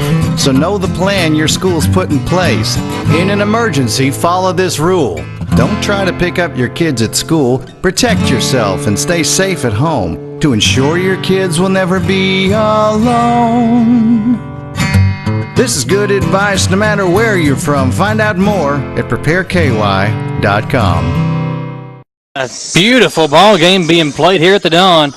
Donald Foster, glad to have you tuned in. Myself, Michael Watkins, and our producers, Randy Rosenbaum on the TV side and Jaden Johnson over on the radio side, keeping you tuned in. And I tell you what, Donald, if you've gone away and come back, you've had time to do so, put you a cake in the oven and maybe even go out to the movies and come back and finish up this ball game. It has been a long game, but it has been a fun one to call and to have on. And we're still got a long way to go, it seems like. Nice pitching matchup tonight between the Knights and the Indians. 2 hours, 25 minutes, 11 seconds on the airtime. Approaching 2.5 hours. Logan Black's going to lead us off. The catcher. 0 for 2. Scott Simmons and Trey Eden, 8-9-1, due up for the Indians against Benetton still. Knights and Indians have been tight throughout. It was 2 runs scored in 2 separate innings. 2 runs for the Indians back in the bottom of the 3rd. 2 runs for the Knights back in the top of the 6th. Have gotten us to this point, and now Logan Black will lead off the bottom of the 8th. First pitch, a ball in the dirt. Right now, Black looks looking for any way to get on base. It's a 1-0 count, pitch, inside, now 2-0. Indians know they've got a tough task ahead of them as they try to pull off a big win here at home. It's been a tough one throughout, and now a 3-0 count to Logan Black to lead off the inning, and that's the same way the Knights did in the top of the 8th, trying to get the leadoff man via the walk on base. Indians due to come back home Friday night, stay at home against Anderson County if the weather permits. We'll be here on the radio side. We've also got Southern baseball on the air tomorrow if the weather permits. Yeah, the weather not looking too good the next 2 afternoons, though. Strike 1 is the call. Of course, Black taking all the way on the 3-0 count. 3 balls, 1 strike. On deck is, I think, Simmons for the Indians. Pitch is a strike 2. Logan Black ahead 3-0. Now count is full. 3 balls, 2 strikes. Count runs full, as you said, and Black going to be able to take off. It'll be close play. The catcher has to chase it down, and the throw is a one hopper. In time. It's a one hopper to first base, but he made a great play to save his catcher from an error. Black kind of hesitated, too, when the ball kind of went off his foot. Or down in the dirt. I thought it actually hit him, but home plate umpire says it was a swing and miss. Got away from the catcher, and he was able to run down first, but couldn't beat the throw down. Scott Simmons. And Scott Simmons, another lefty, will bat. Simmons 0 for 1. He had a sacrifice way back into 3rd. On a big rip through, but can't make contact. 0-1 is the count. That's something the hitter's going to have to try not to do either. You know, don't try to end it on one swing. Yeah. Just do what you can do, get on base, and Simmons now behind 0-2. Let your teammates pick you up. Indians' only win in their last 7 games West Jessamine. Was West Jessamine, a 9-7 win. In 9 innings. Took 9 innings. I tell you what, they've had a couple of extra inning games here in the last couple of weeks. Yeah, Lafayette went to 8 or 9 innings. 9 innings again on April 26th, last Wednesday. Swing and a miss, and Simmons down on 3 consecutive pitches. That puts 2 outs, and we go back to the top of the order with Trey Eden. Indians having a tough night tonight against this Catholic pitching staff. Just can't figure them out. Catholic has won 11 in a row after splitting a pair of games with Lafayette back in the beginning of April. That could be district games for Catholic. I'm not sure the district over there. See, the Knights are in the 43rd district. Lafayette, coming in and the 42nd. They're in the 43rd. Both of them in the 43rd. So, more than likely, one of these two teams will not come out of the 43rd, so won't see one of these teams in the region probably. Eden digging back in. Pitch. Low and away. 1-1 the count. That's the tough thing about the Lexington districts in baseball and basketball. A good team usually gets left at home. And we saw that in basketball. Yep. Eden going after it in the left center field. Left fielder giving chase. Will camp under it and make the play for out number 3. 3 outs in the inning, a 1-2-3, bottom of the 8th for Bennington. We go to the 9th. Extra baseball will continue. Be back in 1 minute on the stations of Wallingford Broadcasting and on Madison County School Sports Television. Thanks to our great sponsors, Jack Burford Chevrolet, Cumberland Valley National Bank, CSEP, State Farm Insurance, Jerry Goble Agent, Luxury Pet Services, Equipment, Sales and Rentals, May Marketing, KYmedia.net, Gold Star Chili in Berea, Real Life Community Church, Spectrum Cable, and Bison Smith CPA.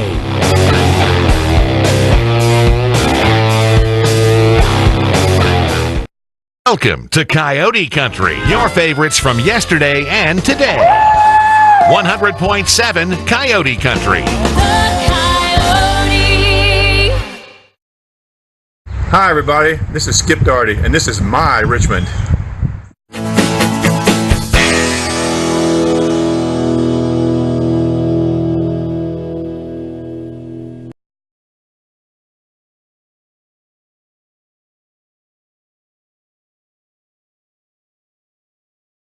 What a game we've had for you tonight. We are going in at the top of the 9th. Knights and Indians still locked in at 2. And for you folks that were hanging in to catch the Reds game tonight, we apologize. Of course, this game taking over for our Reds game tonight, and it has not let us down. The Indians and Knights going in at the top of the 9th.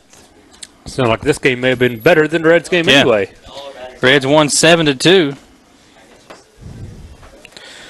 Other action here from the 11th. Dunbar up 12-4 at Tate's Creek right now. So Dunbar rolling to a victory. And Lafayette sweeps Lexington Christian in the regular season with a 3-0 win tonight. So Parada will be the batter to lead off the top of the 9th. First pitch up high in the zone and nearly plunked him. It'll be a 1-0 count as Parada having the duck out of the way. So ball, no strikes to begin this inning, and like I said, top of the 9th. You know these guys got to be getting a little bit tired. I'm getting tired. So now is when we're going to see some mistakes in the field perhaps, or at the plate. And one inside, 2-0. These umpires ain't getting paid in overtime either, so no. You kind of wonder for them when they start getting a little itchy on the call. Parada taking on the 2-0 now on the inside corner, makes it 2 balls and a strike. In the Reds game tonight, Ricky Davis gets his first Major League win. Came over in the trade. Past off season with a couple years ago with the Yankees. Pitch outside, 3-1. That was the Aroldis Chapman trade, I'm assuming. It was. So 3 balls and 1 strike to Parada. Noggle walked the leadoff man in the last inning. Now a hard grounder over to third. Shaver will throw over and get the out. 1 away. I said now it just becomes a game of attrition, doesn't it? Who can hold on the longest, who wants it the most. Number 1 center fielder, Trent Neuer.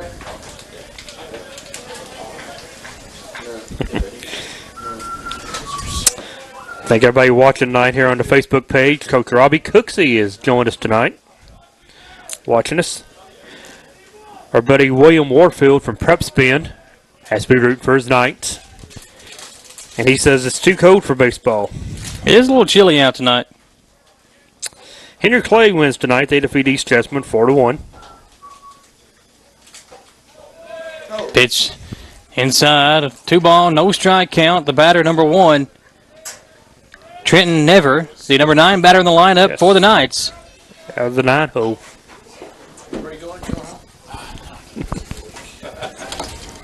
Pitch finally in there for a strike as Noggle buckles down and gets 1. 2-1 now. 2 balls, 1 strike. Noggle on the mound tonight for the Knights here in the final couple of innings. Trying to hold on for a tie game and give the offense a chance to win it in the bottom half of what will be the 9th inning if the Indians can hold on. Tell you what, the beginning of the game, we saw a good pitcher in Trent Lockhart for the Yankees. All game long we've seen good pitching, but Lockhart, as you said earlier, a UK prospect, UK signee, a swing and a miss, strike 3, as down goes Never. 2 strikeouts now for Never, and it's going to bring up Overlet, who has an 0 for going tonight. here. He's due. He reached on an error back in the 6th inning. He's due, but the good thing is nobody's on base. So he can't drive them in. Yeah, so we can take the base hit. Pitch fouled off behind the plate. 0-1 count to Hagen Overlet. 0 for 3 in the game. 1, 2, yep. 0 for 4, reached on an error. 0-1 count here with nobody on base. 2 outs in the top half of the ninth. Swing and a miss, strike 2. Indians went to extras with Lafayette last week. Also went to extras with West Jessamine earlier this week. Or was that on Friday? Yes. So last Friday. Yeah, last Friday, I believe. So in the last week and a half, they've had 2 extra inning games, and not including this one here tonight. So 3 of them out of the last probably 7 games for Madison Central. Where is on these kids? But I tell you what, they are battling here tonight. A ball and 2 strikes to Overley. Pitch. That'll be a foul ball as Shaver will go over in foul territory, backhanded, but foul ball will keep it at a 1-2 count. After 9 innings, you definitely don't want to lose this one. Neither team wants to lose it. But, you know, I'm looking at this game. If this was an original game, I would take this. Yeah.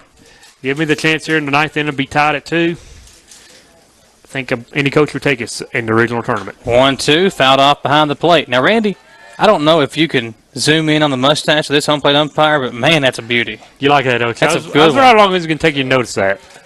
Mark Twain. Mark Twain. I was thinking Albert Einstein. No, you don't seem too smart. I think it's gotten longer since the game started. He actually had a 5 o'clock shadow by the time game time came around. 1-2, outside, 2-2 now. Yeah. Favorite umpires, give it to them. You know, they've been out there just as long. I was actually planning on getting some sleep tonight, a little early, but it'll be tough to do that now. 2-2 the count. Now low and inside. 3 balls, 2 strikes, or 3 balls, 2 strikes. Runs the count full. As we go to a quarter after 10 o'clock, it is getting to be this old man's bedtime. I got that baby at home now. Man, I got to get to sleep in when I can. Morgan's not happy with you right now. No, she's out with her friends. They had a little girls' night tonight, but the baby's with them, so we'll all 3 be fussy tonight. Fouled up, popped up high. Should be playable. Shaver, right in front of the dugout, makes the play. A 1-2-3, top half of the ninth. Can the Indians pull one out in the bottom half? Step aside for a 1-minute break. Be right back. You are listening to us on the stations of Wallingford Broadcasting and watching us live on the Madison County School Sports Television Facebook page. Thanks to our great sponsors, Jack Burford Chevrolet, Cumberland Valley National Bank, CSEP, State Farm Insurance, Jerry Goble Agent, Luxury Pet Services, Equipment, Sales and Rentals, May Marketing, KYmedia.net, Gold Star Chili in Berea, Real Life Community Church, Spectrum Cable, and Bison Smith CPA.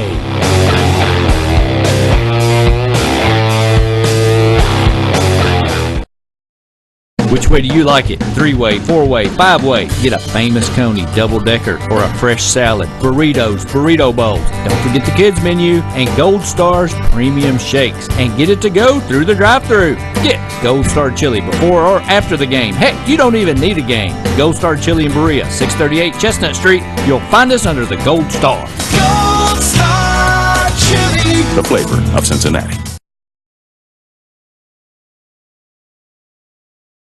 Well, tied at 2. Now we're going to the 4th, or the second extra inning, the bottom half of the ninth. Madison Central coming up to the plate with a chance to win this ball game. They will send to the plate Bryce Travis, Logan Thomason, and Ben Snap, the 2, 3, and 4 batters for the Indians. I'm not sure. I'm going to throw this out there. I really don't know the answer to this question, but is there a rule in KHSAA you don't want to play so many innings? Because they got to protect these pitchers. And the pitching, you know, we can only throw so many pitches, so you can't waste all your pitchers in one game. And I wouldn't think you want to keep these kids out all night either when school tomorrow. Well, I've seen, you know, when I was coaching basketball, there's nights we get home at 1 o'clock. You know that when you were playing. Yeah, I didn't. First pitch of the inning hits Bryce Travis to put him on base. But I'm just thinking pitching for the pitchers. You know, only so many pitchers allowed in so many days. Yeah, I was going to say, when I was in school, I really didn't pay much attention. So whether I was there or not, or whether I was asleep in class, they really didn't care. Thompson, the hitter. He singled back into 7th, stole a couple bases, but got stranded. Or no, he got thrown out coming to the plate. So 1 on. The Indians have the winning run on over at first, and Logan Thomason at the plate. Logan's a good bat handler. He can lay down a sack if he's asked to. He will. And pull it back as that pitch way over his head, had to lay down and almost get out of the way of that one. He had to pull that one back. A 1-0 count to Thomason, the shortstop for the Indians, who's played good defense pretty much his whole career, not just tonight. Yeah, every game he's out there. He is a very solid sure-handed shortstop. A 1-0 count to Thomason. Press around the bunt. This one laid down perfectly. The pitcher will come up and field it. Throw over to first. Nobody there. That could win. Wave snap home. That could win. All the way around. That's Travis, excuse me. He'll come in, and we have ball game. Game's over. Indians win on an air throw over to first. What a ball game as Bryce Travis from all the way over at first base comes in to win it on a slide home, and what a way to end this game. It was crazy. The ball went sullen over first baseman's head, and you thought maybe they had a shot. Coach Withers wasted no time sending him home.